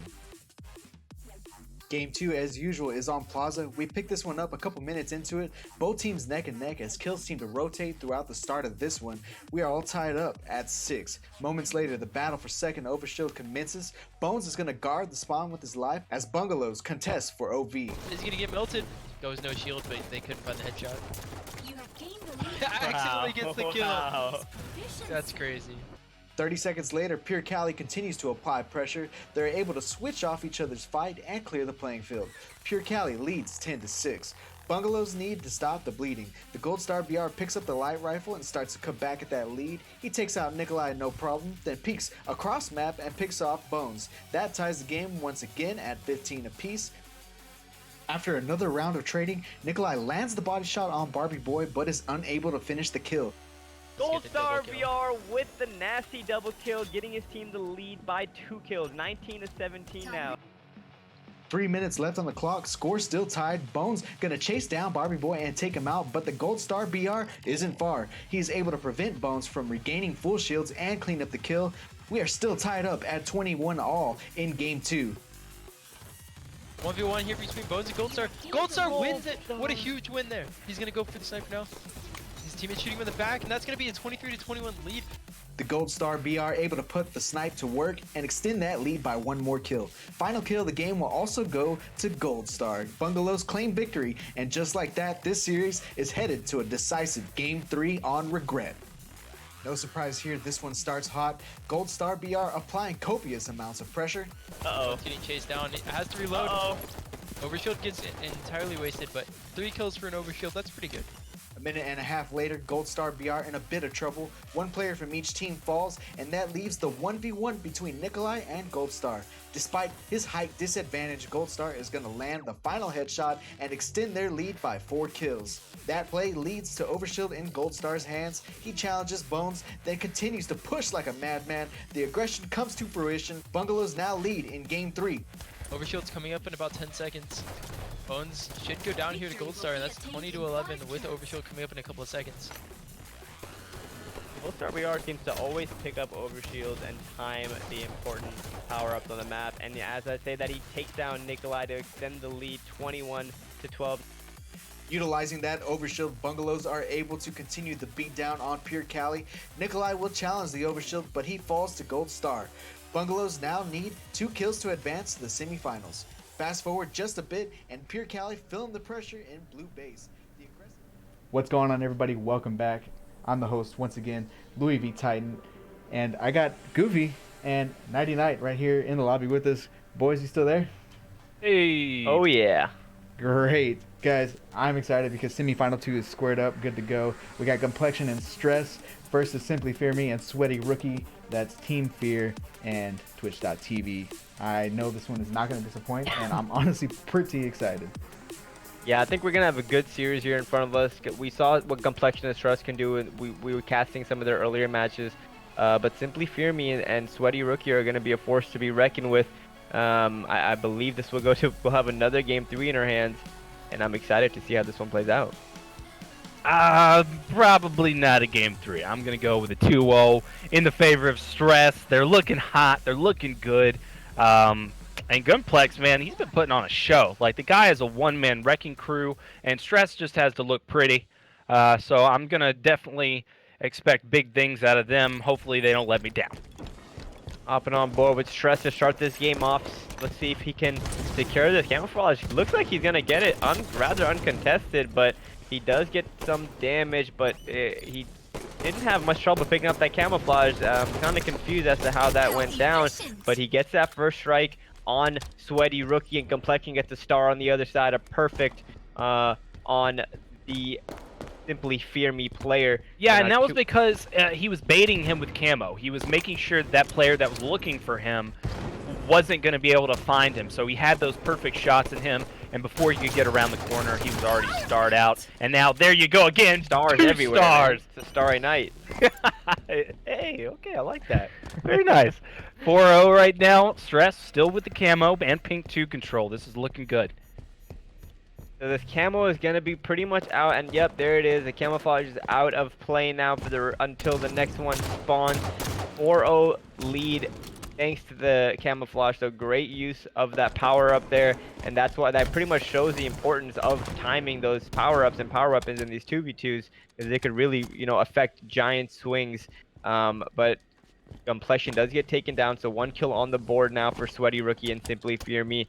I want to switch on board with Simply Fear Me, who is in the pink 2 base. He's about to spot 2 players from the looks of it. I think he only spotted 1, but I really want to see how Simply Fear Me and Sweaty Rookie respond to this slow start. I want to see them have confidence in their movement, and Simply Fear Me with the reversal. Great kill on Complexion, takes him down. Now he's going to look to help out his teammate to get that kill on Stress.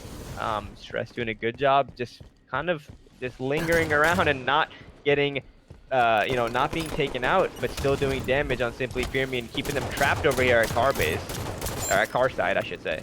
Yeah, that reversal right there was just ridiculous. That should not have happened. Gunplex is definitely kicking himself for that one. Simply Fear Me trying to make a move inside the base, but he's getting shot down by Complexion. We've got a fight over on the other side. This is going to be for the camo. Sweaty Rookie going to get the kill onto Stress, waiting for his teammate to help him out, and he's not going to be able to get the kill in time. Sweaty Rookie is going to get taken down by Gunplex. Very good trade right there out of Gunplex. He was in a tough situation, but able to come out on top. That's the most you can ask for. All right. Looks like the camo was burned, so now 6-5, make that 6-6.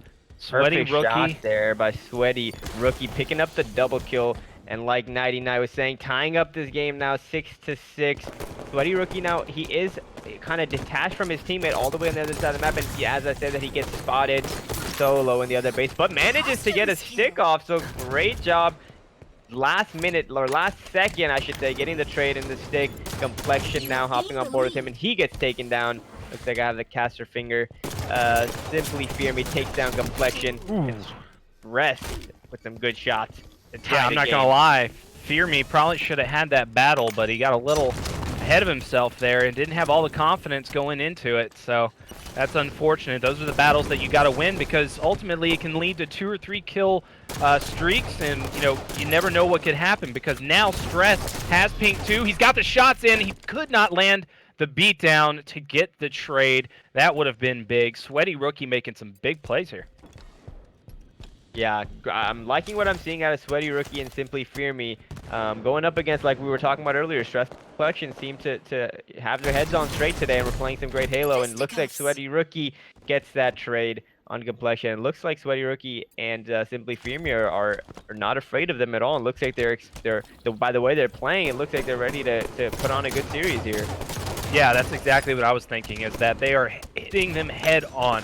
They are making sure they challenge the battles they need to. They are getting up in their face and contesting for the camo. But speaking of which, Stress Gonna be able to grab it, and he is on pink 3 now. Sweaty Rookie is there, and Sweaty Rookie gets the double beatdown to kill the camo player. That's gonna be a 3-kill lead for him, all because of a huge play, a very heads-up play, knowing where that camo player is going and taking him out.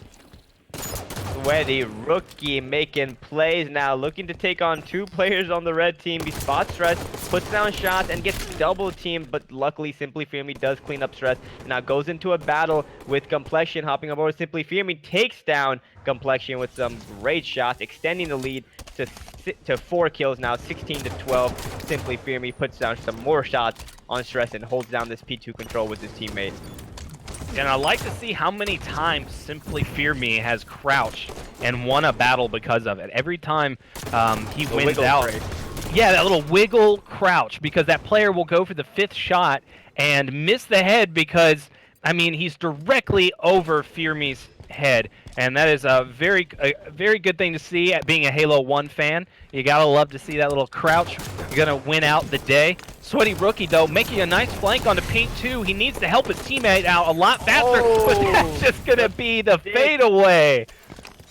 The stick by Stress, taking down Sweaty Rookie.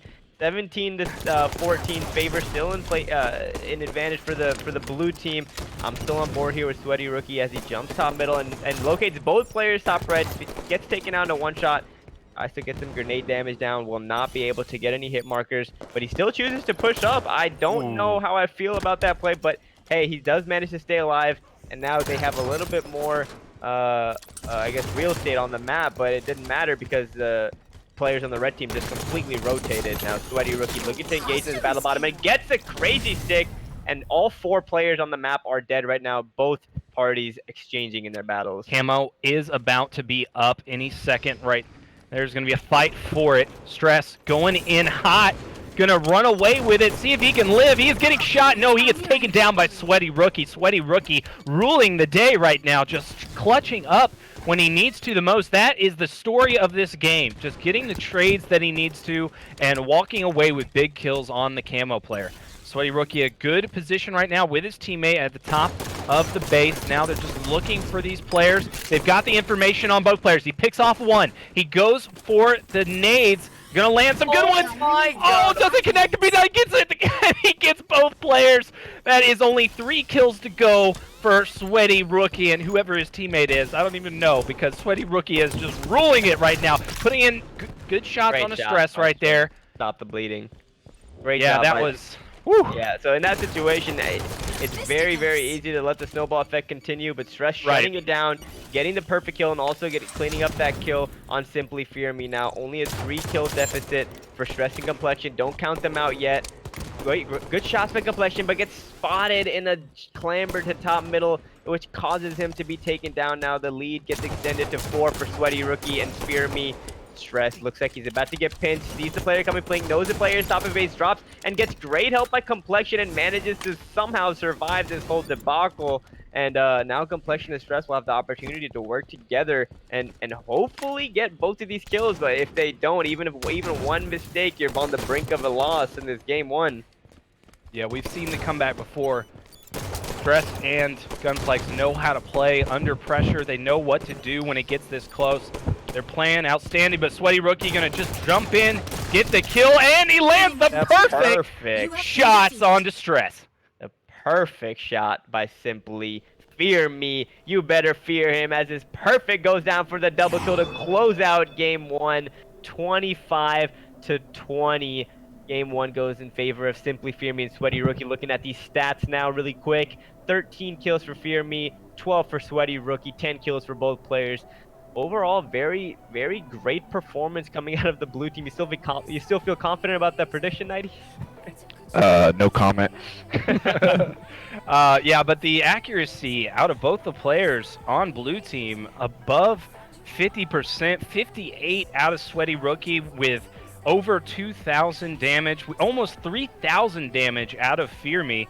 I mean, they were putting in some heavy shots, not really walking away with the kills every time, but it didn't matter. They were just putting the pressure on the entire game and really never letting up. They didn't allow the lead change to really get in the way of you know, their mentality. They said, okay, we had a slow start. Let's regroup, and they were able to push through there. And they must have had some incredible communication too, because a lot of the time it was just an all-out scrap, and they knew exactly where to go to get help. And it was just very good team cohesion out of both players, and they were able to really keep a disciplined game going. They never really looked too crazy, other than, you know, flying out top middle when there's a guy pink 3. But Definitely. yeah, but other Definitely. than that, they look great.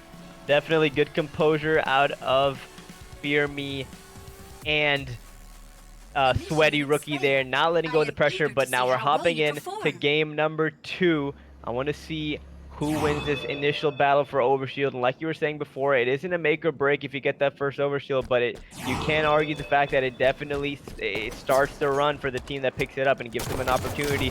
So Stress putting down good shots. Complexion takes down Fear Me with the grenade and secures the Overshield. Now Overshield in the hands of Complexion. And if you're Stressed in Complexion here, you know you're back against the wall. You're on an elimination game, so no more mistakes. Yeah, the mistakes at this level of play are so big. They matter so much. The other team is going to capitalize on them every single time, because that is how good these players are. Stress with the sniper. It is his time to shine.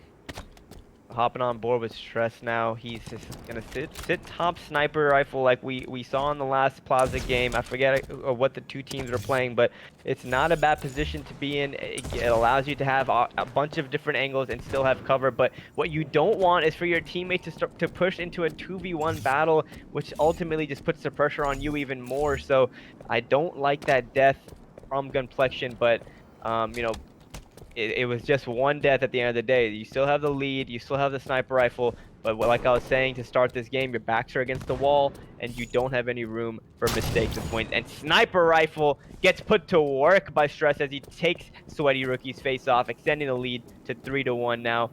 Making his way into the garden, now hovering back over towards this blue side, looking top middle. He still has a sniper rifle and plenty of ammo. Let's see if he can put it to work.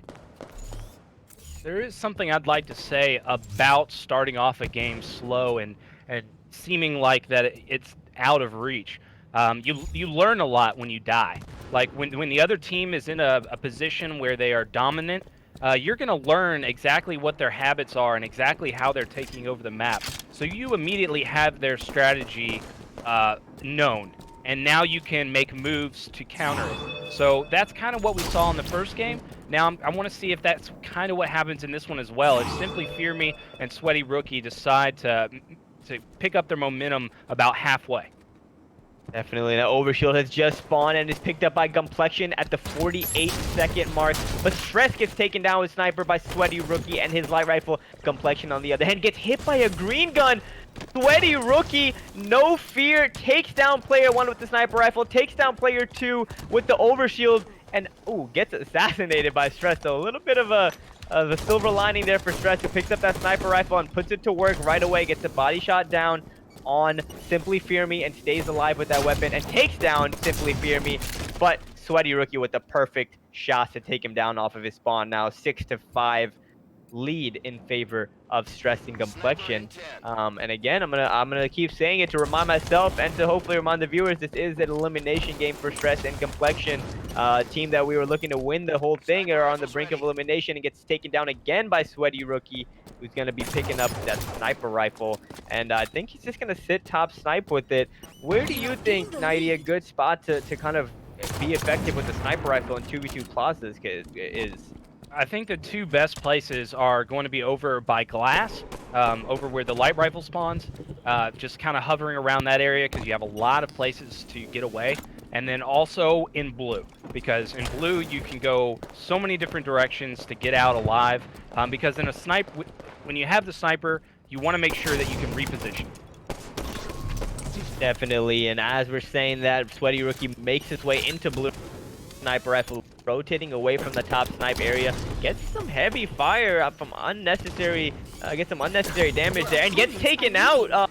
A very random death and costly death, losing the sniper rifle. Stress takes down Simply Fear Me. Now 7-9. Sweaty Rookie and Firmi are still trailing this game. I want to hop on board with Complexion, who has the sniper rifle in hand, who spots a player over by benches but doesn't get the shot down and doesn't connect. Stress gets Simply Firmi though, and Overshield is going to be free for Complexion, who spots a player bottom middle, the same one he missed his sniper on, who accepts defeat and gets taken down. Now Complexion meleeing some bodies, feeling good, knowing that he can make this comeback and hoping that they'll push this to a game 3 now. Complexion scopes and takes down Sweaty Rookie with the snipe to the face, trying to get the double kill, throws nade number 1. Awesome, takes him down. Simply Firmi, sit down. Complexion is putting on a show. 2 snipes back to back, and he's not done yet. Moving around the map so fluently, his sniper rifle is not leaving his primary location. And since Complexion keeps putting it to work, hitting another body, avoiding the nade. Stress getting a trade, leaving Complexion to a 1-on-1, and I would feel confident if I was him, hitting all these crazy snipes. Misses one barely there. He's in close quarters, so you have to be careful. And he gets the insane snapshot for the hat trick. 3 snipes in a row. Complexion is on fire right now, extending the lead 15-8. That's a big lead in game 2. You have to feel good, and gets taken down by the green gun. But still, a 6-kill lead now. Backs against the wall, and they're looking to redeem their game 1 performance. Yeah, and I want to see them keep their feet on the pedals right now, because this is big. This is really big to make sure that you keep slaying them out, waiting for this OS to pop. You don't want to just get into this, standoff situation. You don't want to slow it down right now. You want to keep pushing them and get the trades, get the kills. That's exactly what we're seeing. This is great out of Stress and Gunplex. This is Gunplex's map. Definitely. Gunplex just took down, I believe it was Sweaty Rookie with some nice shots. Now 7 kills and sniper rifle. Ooh, a little bit of confusion there as to who was going to pick it up. But ultimately, Stress does pick up that weapon. Trying to stay alive. Gets taken down to 1 shot and gets taken down by Sweaty Rookie. Complexion to the rescue though. And gets a nice trade to get that double trade there. So all 4 players on the map are down for a second. 19-12. 7-kill lead for Stress and Complexion. That Overshield's about to pop. Stress knows that it, picks it up right on time at the 35-second mark, and you know he's going to be looking to be aggressive with this power-up, and gets assassinated. Wow, Sweaty Rookie taking down Stress with the assassination, and Simply Firmi taken down as well. What a series of events right there for that Overshield. It just negated that whole factor for the next 2 minutes. Now we're just going to see some good old-fashioned teamwork and sticky grenades as Stress takes down Sweaty Rookie. But did Complexion snipe him before that stick blew up? I think he may have. That was insane. But Complexion taking down Simply Firmi as well. 8-kill lead. Only 4 left to advance to game 3. Complexion has a sniper rifle and he's putting it to work. Yeah, excellent job making sure to stay aggressive here. Gunplex playing lights out, just staying consistent. You love to see it. Now he's just going to make sure to keep these angles. These angles right now are big. Making sure to roam around the map and get into a situation where he cannot be double teamed. I want to see him run away with that as much as possible. I mean, he only has 1 shot, so that'll be okay. Complexion takes down Simply Firmi now. Only 3 kills to go. Sniper rifle still land, but Stress gets perfect shots down on Sweaty Rookie to take him down as well. So both players for the blue team were taken down right there. Only 2 more kills for Complexion and Stress to push this to a game 3. Sniper rifle in the hands of Complexion. Scoped in. He's going to see a player here, and he does. He misses the single bullet that he did have, which is okay. You still have the lead by 8. Only need 2 more kills to win. Hopping on board now with Stress. He's trying to finish this one off. All right, once again, you're just tuning in right now. This is going to be for $100 tonight, the winner of this tournament, but that is going to lead into a tournament for $1,000. First place taking home $700. So there is a lot on the line here. Every map, every match matters. Overshield just spawned, and Stress gets an insane grenade kill to avoid the player from getting the Overshield, but Fear does pick it up. But that 1 grenade kill really put blue team's backs against the wall, because now the score is 24-17, 24-18. But it looks like this one's gonna go in favor of Complexion and Stress. But Stress does get taken down. You can never know in these 2v2 matches. It is 24-19 right now. But 5 kill lead and only 1 kill to win the game. You feel pretty good right now if you're Complexion and Stress. And Stress looking to engage in this battle. Bottom middle takes the player down to 1 shot. He's still 1 shot. The grenades go down, takes him out. Finally, Sweaty Rookie going down. 25-19 victory. Game number 2 for Stress and Complexion, and they force the game number 3. And this is where you separate the boys from the men right here. This is game 3, backs against the wall. Winner goes to the grand finals. I'm excited to see what we're gonna get from these two teams. Well, I know what I would like. I would like invite to the next game, please. I want to be able to give a nice description of what is going down, because these games are exciting. I can't believe that this is such a challenge right now. I'm glad to see some new blood. I have not heard about Sweaty Rookie. I have seen Simply Fear Me in the past. He's done really well in some online tournaments, but Sweaty Rookie, unless he's gone by another name or another alias, this is a new one for me. So I'm really excited to see some new blood putting up such a good competition against some veteran players. Definitely. Now, quickly going over the stats from the last game. You had Stress with 13 kills, Complexion with 12, 6 assists for Stress, 3 for Complexion. So, like, again, the winning team having a very even spread of kills, 13 and 12 respectively. And now going into this Regret Game 3, to be honest with you, I don't know who's going to win. I can't pick a winner, and I'm excited to see a good Game 3. Right. This is a very close one, and it is going to be entertaining for sure. And this is going to be huge as far as placement points are concerned. Winning this tournament tonight secures you a spot, but also placing in the top 2 is going to give you way more points, and I'm not exactly sure where the points stand at the moment, but if they were tallied up, I'm sure there's like a story there. I'm sure there's like, if one of these teams doesn't win this, then they're not going to be able to secure their spot to the $1,000 tournament. So, anything like that can happen. Yeah, Definitely. absolutely. And right now, the winner, as far as go placement points, Bungalows is the only team with placement points. Bungalows. Yeah, our teams from last tournament, they got 2nd, 3rd, and 4th. 2 of them broke apart to form new teams. So by doing that, they lost their placement points. So right now, yeah, Bungalows is the only team that has placement points, and so nobody in this tournament, as we speak, has placement points. So there's a lot on the line for everybody, and it's basically anybody's ball game as far as placement points to get invited to that finale. So if you're a team in this tournament, you definitely want to keep that in mind, because if you keep your team together and you keep placing, but you don't win, you're gonna get rewarded, and so that's Loyalty pays off at Blam Gaming. Absolutely, that's exactly what we're going for. Meanwhile, we're loading into Regret, and Game 3, you guys. Once again, Game 1 went to Fear, Game 2 went to Twitch.tv. Game 3, here we go. Here we go, hopping in to game number 3. Who do you want to start off with, 90, to get this one started? Oh man, we got to start off with Fear. He's the guy that was really showing out. I mean, obviously Rookie was doing really well, clutching it up, but Fear has stayed really consistent throughout these games, and I'd like to see what he can do at the start of this one. This is a map without a sniper rifle, so maybe that's going to change things. How efficient! Good trade to start off this game. Overshield is in the hands of Stress. He's going to move towards the car side of the base, and remember, it goes without saying that when you have that overshield, you are a power player on the map, so you're looking to engage in the battles, you're looking to start the fight, and great grenades can help the situation as well, as Stress takes down Sweaty Rookie with that nade shot medal. I love that one. But, I completely forgot. I've been playing too much Halo 3 because that sticky grenade did not kill the overshield. It only took him down to 1 shot, so no more overshield in play. The lead is in the hands of Stress and Complexion, along with the green gun, and some great teamwork as they look to pinch these players over on the car side.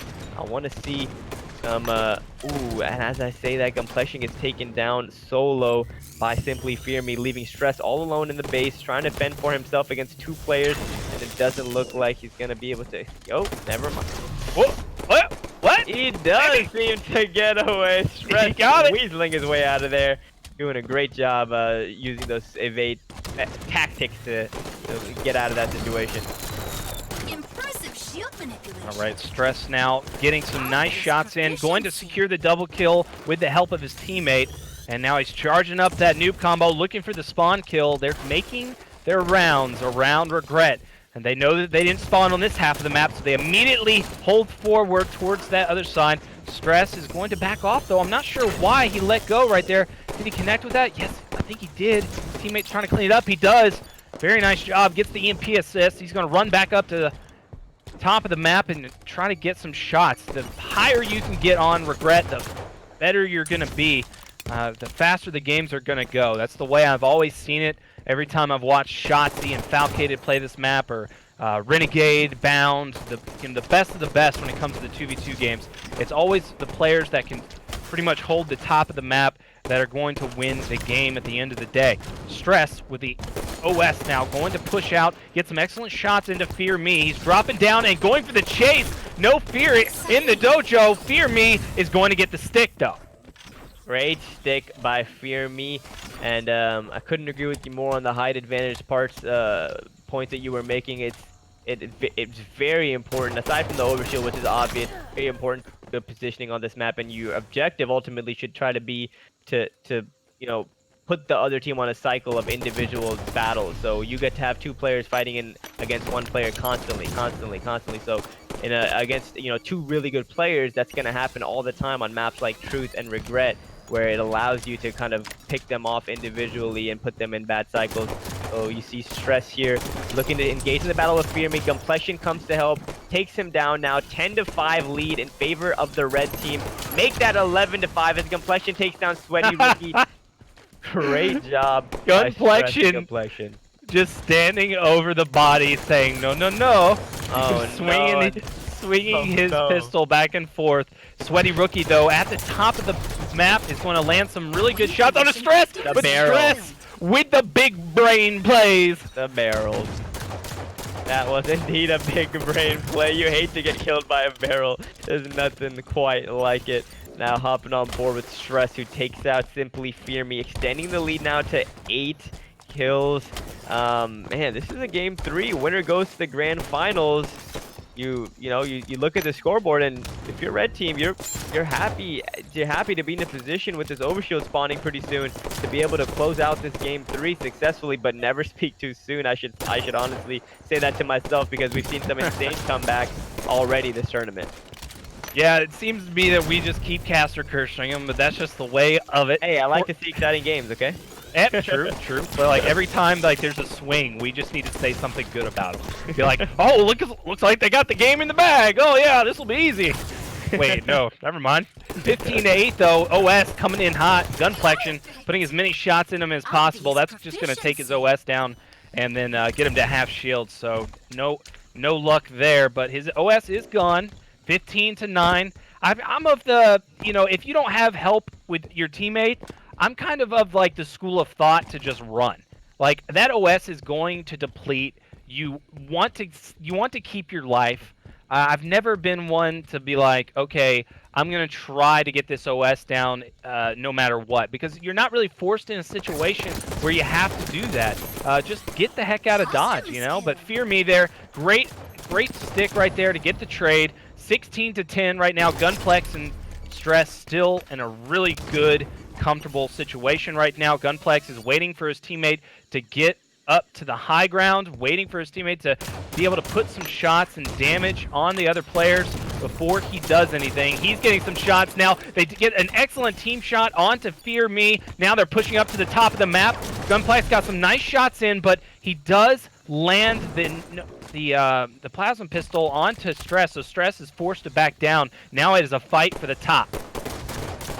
Yeah, this is a big battle coming down right now as Gunplexion takes down Simply Fear Me to extend the lead even more. Each kill is so important for each death, I should say, is so important for the blue team. You don't want to be giving away a single death, because when their score is so close to 25, it just keeps giving them that cushion. And Stress takes down Simply Fear Me to extend the lead to 10, 20-10 now. Gunplexion on top of the map. We were talking about those high points earlier, and look at this. He is as high on the map as you can get, and spots 2 players, throws one nade, looks to take down Fear, rushing into the base, and gets taken down by some BR shots. Sweaty Rookie putting down some good fire there to take him out and stop the bleeding a little bit. Yeah, I do like his idea, though. He was getting double teamed, so he decided to be aggressive on one player that he knew was no shields just to get that trade and keep the game rolling. 20-11, this is still looking great. We've got the OS in play. That's going to be Stress with it. He's got half of an OS right now. It is depleting right now, so he is going to have to put it in play as soon as possible. But hey, Gunplex does not need the help. He's going to take out Sweaty Rookie and make this a only 3 kills to win the game. Stress is right behind a player. He's going to get the double beat down. No, he misses the second. Oh, that could have been bad. Whew. That was a close one. Could have been really bad now.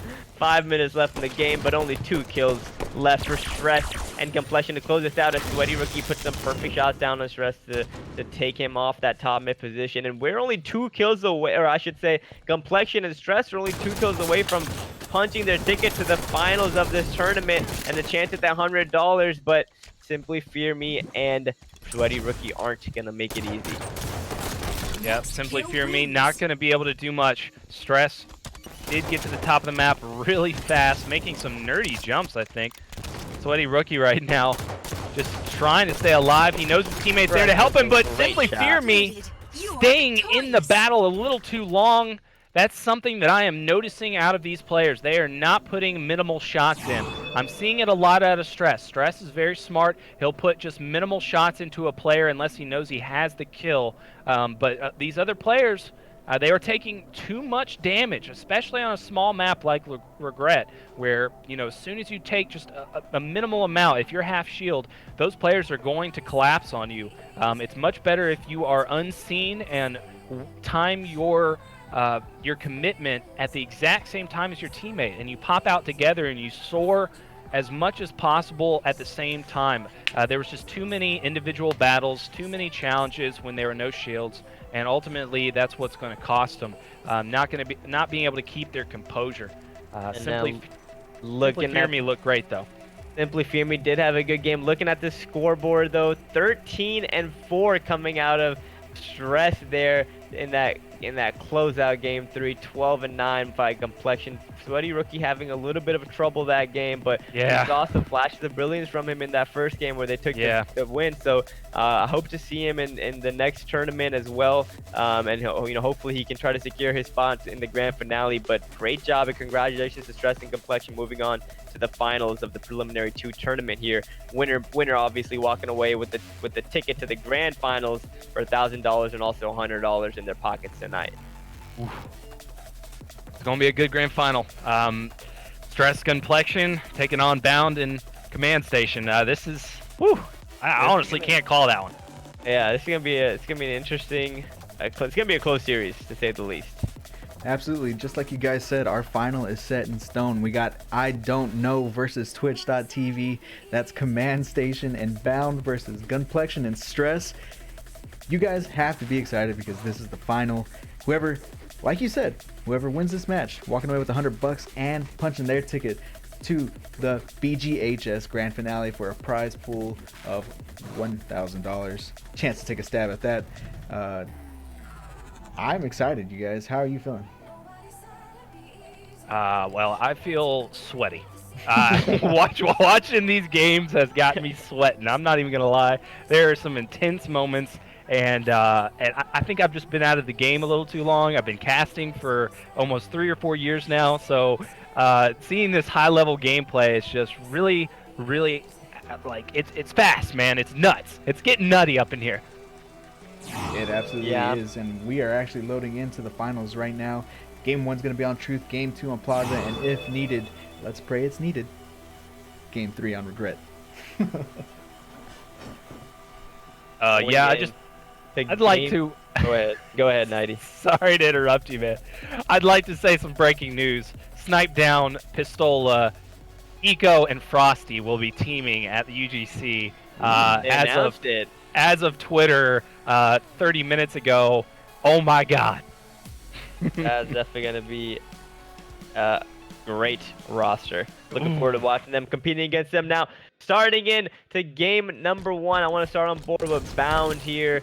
goes pink side to start this game off, hoping to secure the camouflage, puts down some shots, top middle gun flashing, gets the first strike, now drops, easily able to put down shots and get that double kill. Too easy. Not even taking a single bullet of damage, so good start for Bound and Command Station right here, and more easy shots going down to Complexion and not even forcing himself to be taken out by the second player. So a lot of these situations you'll see a player get a kill but instantly get taken down by their teammate, but Bound doing a good job not allowing that to happen. Now 4-0 to start off this game. Look at this teamwork out of both of these players. Bound and Command Station are always on the same page. Every game that I've seen tonight, they have been moving as one and making sure to do things together. And really just the communication is there. Everything is there. Bound's been playing some smart Halo. I haven't seen really too many big mistakes out of these guys. This is going to be a hard one for Stress and Gunplex for sure. This is definitely... Ooh, the Command Station gets picked off. Bound turns around, killing spree out of him. That's going to be Gunplex, able to clean him up, though. It is a 2-kill game. This is definitely... Ooh, Gunplex just chilling. What is he waiting on here? I guess he was waiting... Yeah, he was Bound right now. Oh, God. I didn't know that. Fancy. As you say that. Who gets the kill? Command Station getting on the board finally now. Bound looks to be aggressive on this fight in P2. Does a nice little flank and allows Command Station to come and support as well. Great job using some good old-fashioned bait and switch teamwork there to clean up that kill in Pink 2. Now looking for the second kill on Complexion. Good shot by Bound to take him off. 5-kill lead for him and Command Station now. And a great plays all around by Bound. His movement is impressive. Yeah, he really is just all over the map. Knows every little angle, knows all the tricks. The man is a student of the game at this point.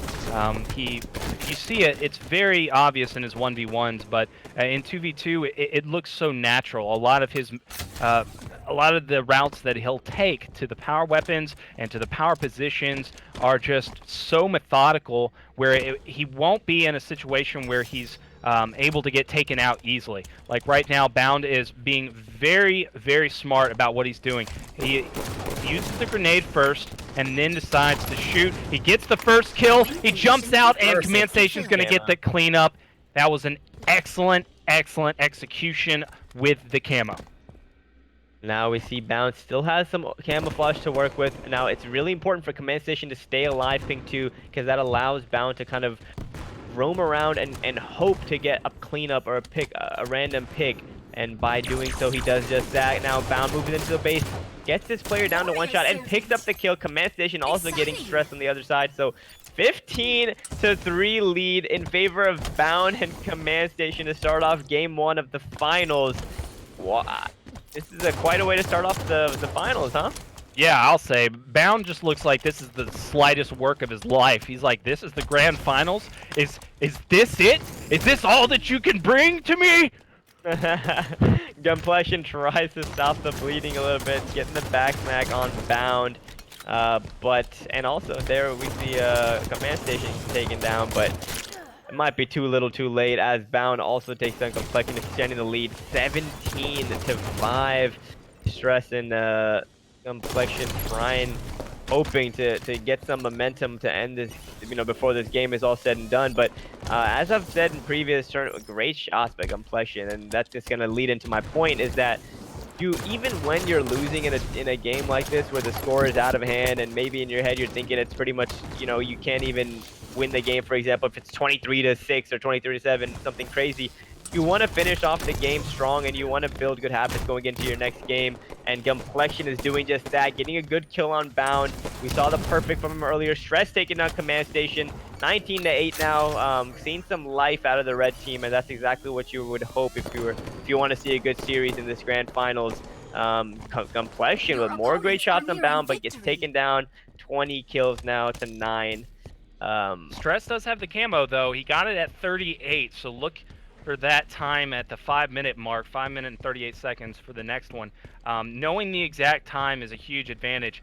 So this could be a possible comeback. An excellent stick, and that is the double from Stress with an awesome play with the camo. That's going to be taking it to a 9-kill deficit now. They still got a long way to go, but we've seen it before. We've seen them able to bring it back, but Gunplex going to get taken out immediately. That's not what you want to see when you just had a play like that. Definitely. Definitely don't want to see that, and I want to see Stress here. Excuse me, takes down Command Station, but Bound comes for the cleanup kill, 22-12. This game is starting to get away a little bit, well, more than a little bit. It's a lot of bit getting away from them. Stress and the Gunplexion hoping to put some kills on the board and make this one as close as they can make it before moving on to the next game. But Gunplexion, unfortunate, Nate takes him out now. Stress trying to stay alive. He gets taken down as well. 24-12 in favor of Bound and Command Station. Bound with 17 kills and 5 deaths on that blue team. Yeah, Bound right now doing outstanding work. Just really not backing down whatsoever. He sees where both players are. He gets the call out. He joins in the fun and gets the star before that player can turn around. That's just been the story of the game. Is just expert teamwork, expert like communication across the board. They've just been moving together and they're always helping each other out. Command Station and Bound look unstoppable. 18-5 for Bound, having an explosive game one, really having presence shown on that map and trying to cement himself as one of the best players right now in these preliminary tournaments and for the future grand finale as well. On the other side, Complexion and Stress having a tough game one. Well, you know what? I'm going to go back to what I was saying towards the middle of that game, where you hope to go into this game two with some good habits and brush off that loss in game one. This is the grand finals, and you want to make sure you're putting up your best fight. You're so close to stamping your ticket for a shot at the $1,000 finale, and you really want to kind of bring it all together right now. Yeah, and this is a big moment. Like, this is where a lot of players, they start to feel the nerves start to kick in. Even when you're in a good position like now in the Command Station, you feel that tenseness about knowing that you need to close it out here. And unless you've been in that position before and you know how to deal with it and it's new, there is that possibility of a choke. And I'm not sure what Command Station's history is like with tournaments, but I'm really looking at her to finish this one out, because I know Bound has been in this in tournaments, in the finals many times before. He's taken home the money. But when you're in the money position right now, like this game, this changes everything about the way you could play. If you don't keep your mentality in check, you could really mess up and make a lot more mistakes than usual. So I'm really looking at Command Station here. Gunplexion immediately going to put a nade down at the OS, but it's not even going to touch Bound. Bound just flying forward. Command Station gets taken out. Bound not going to be able to get the kill on Distress because Gunplex is putting in excellent shots, but he does get the beat down. Bound almost getting 2 headshots right there. That would have been unbelievable. He is going to fly forward towards the sniper here and see if he can secure it. No, that was Command Station, but she grabs the no-scope on the Gunplex. She is not messing around. Command Station moving around them. I like that, switching to her pistol for that cleanup kill, not trying to get any ammo and force a kill, making sure that she that is as efficient as possible. And now sniper rifle in her hand, sitting top snipe. I want to see some snipes go down right now. Command Station and Bound trying to close this game out. Stress and Complexion, on the other hand, trying to stay alive in this grand finals. Yeah, and she just lands another... Oh, never mind. I got hit markers on my screen, but that was just, I guess, a troll. Lol. Command Station here is going to just stay alive. Very good decision out of her. And that's going to be a headshot to help her teammate, getting that protector medal. And they are up by 3 here with all the control in the world on the map. Look at Bound just zooming and zagging around. Just no care in the world. He knows that he's better than the other 2 players, so he is just so confident right now. Command Station gonna pick up that headshot, and she knows where the other player is, gets the double kill, and now she's gonna fly over to Glass, where I have said before, this is the place to be. Gonna land the no-scope! She's going off! Command Station putting on a show, 8-2 now.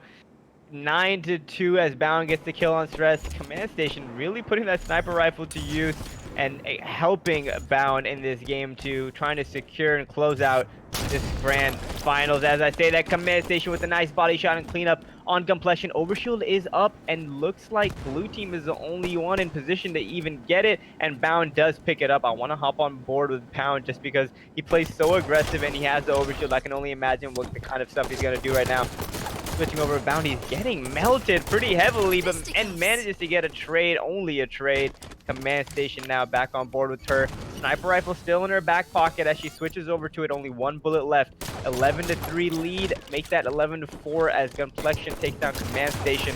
And Bound trying to get trying to avenge that death, and he does. Stress takes out Bound. So 12-5. Not by no means is this game over, but you know, with the win in game 1 and the 8 kill lead as Command Station gets the snipe, you must feel good if you're Bound Command Station looking to stamp your ticket to the finals. Yeah, and new snipe is up. Command Station just gets the headshot. That's going to help Bound to secure it. She is watching her death cam right now and definitely saying exactly where that player is going. So now they're going to try to double team this player. Command Station going to get the control of top middle, trying to put some shots onto Stress, who is baiting out his teammate bottom elevator. Bound immediately flies at Stress because Stress was the weak one. It decides to ignore the other player just for a second.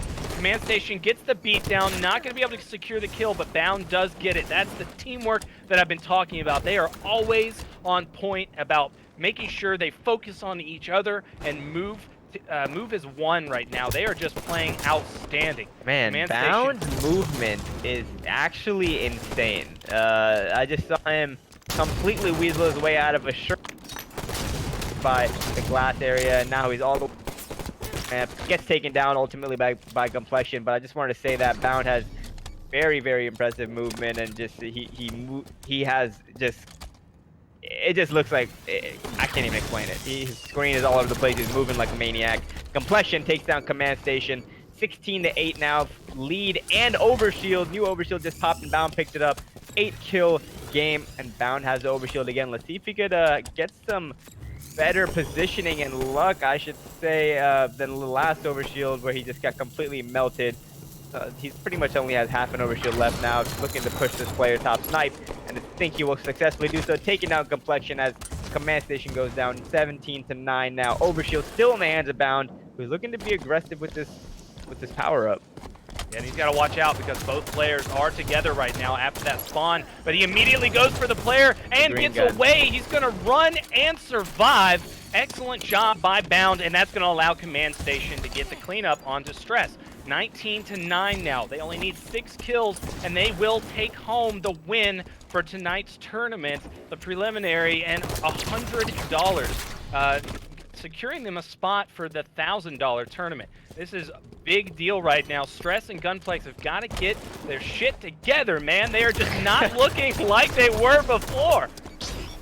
Yeah, Bound, and we've seen Bound compete in these Blam tournaments, I think multiple times before, and and looks like all of that could change today. 20-10. Game 1 already in the bag. Game 2 looking real good. Green gun is out for Bound, hunting down Stress as Command Station cleans him up. The sniper spawning in 15 seconds as well. This one is just looking like his this map is just looking like the Bound playground right now. He's just running around, shooting green guns at people that aren't there. He is just on a tear now. Command Station picking up that killing Complexion. Sniper rifle is up. I want to switch on board with Command Station, see if she can finish this one off with some fireworks. Yeah, and you also got to give a lot of credit to Command Station because he wouldn't feel as confident to run around the map if it wasn't for Command Station's, information. There's a lot of intel that she has been giving him, communication-wise and position-wise. I mean, as soon as I'm saying that, that had nothing to do with what just happened. Bound just totally. Just totally destroyed them. I can't say anything. But your statement still stands true, though. I agree. The trust and communication is there, and Command Station with the airborne snapshot to secure the victory and secure their ticket to the Blam Gaming finals for $1,000 in October. Great job and congratulations to Command Station and Bound. 14 kills for Command Station, 11 for Bound, and they are your preliminary 2 champions. Oof, Wow. that was nutty. Woo. I'm sweating. 25 to 10. That Absolutely. was a wash. That was a great game out of Command Station and Bound. Great headshots out of Command Station, Bound, great map movement, and I think, excellent communication was key to that victory. But once again, congratulations to them. They're walking away with $100. Command Station and Bound, you guys are no longer allowed to participate in the prelims because you're coming back for the grand finale, the prize pool of $1,000. That's right. Also, congratulations to Gunplexion and Stress. You guys are going to be receiving placement points, the most out of everybody out of this tournament. And once again, you guys, welcome to come back to Prelim 3 and 4. Hope to see you guys there. And dude, it'd be my pleasure, man. That was awesome. Yeah. Anything you guys want to say while you got the stage? You go first. I just want to say thank you again to everybody for watching the stream and supporting Blam Gaming. I think they're doing a great job for the community. They're filling a gap in just the Halo scene that I think is very important. So I think it's important that we support them. And also thank you to Nighty Night for being a great casting partner today. I've recently just started casting these Blam Gaming tournaments, and I've been having a blast doing it. So looking forward to the future and looking forward to seeing some good matches coming up in this preliminary 3.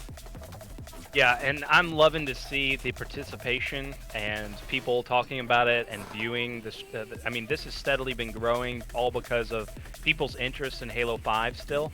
I'm loving that I'm seeing everyone just be so open to the new tournaments, and thanks to the organizers. The organizers have been doing a lot of work to get these shows up and running for everybody, and I think it's a really great thing for the community, because not only does it set a really good example for other people to do the same thing, because I mean, it's not that hard. Honestly, with Halo 5's observer mode, we are capable of running consistent online tournaments. There just needs to be people that put money out, or maybe want to acquire sponsorships, but other than that, it's easy to run these shows, and it's so awesome to have you guys at Blam Gaming doing this.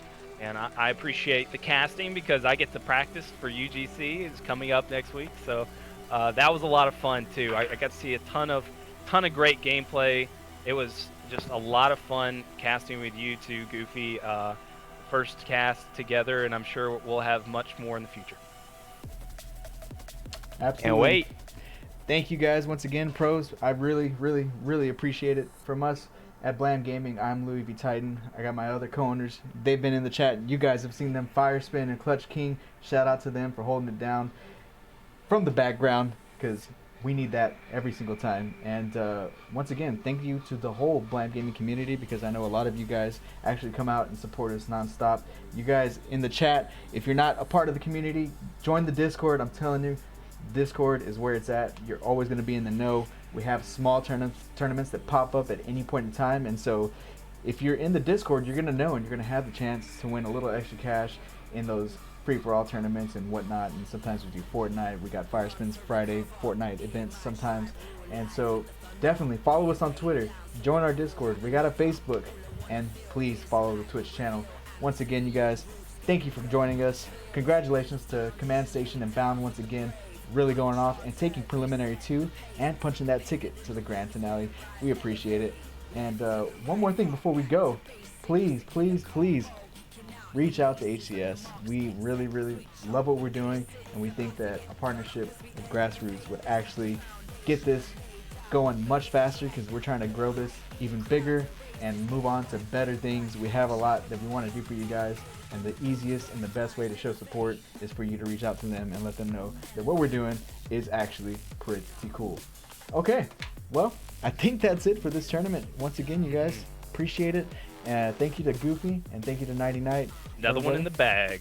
Absolutely. Everybody have a great night. Have a good night, everyone. See ya.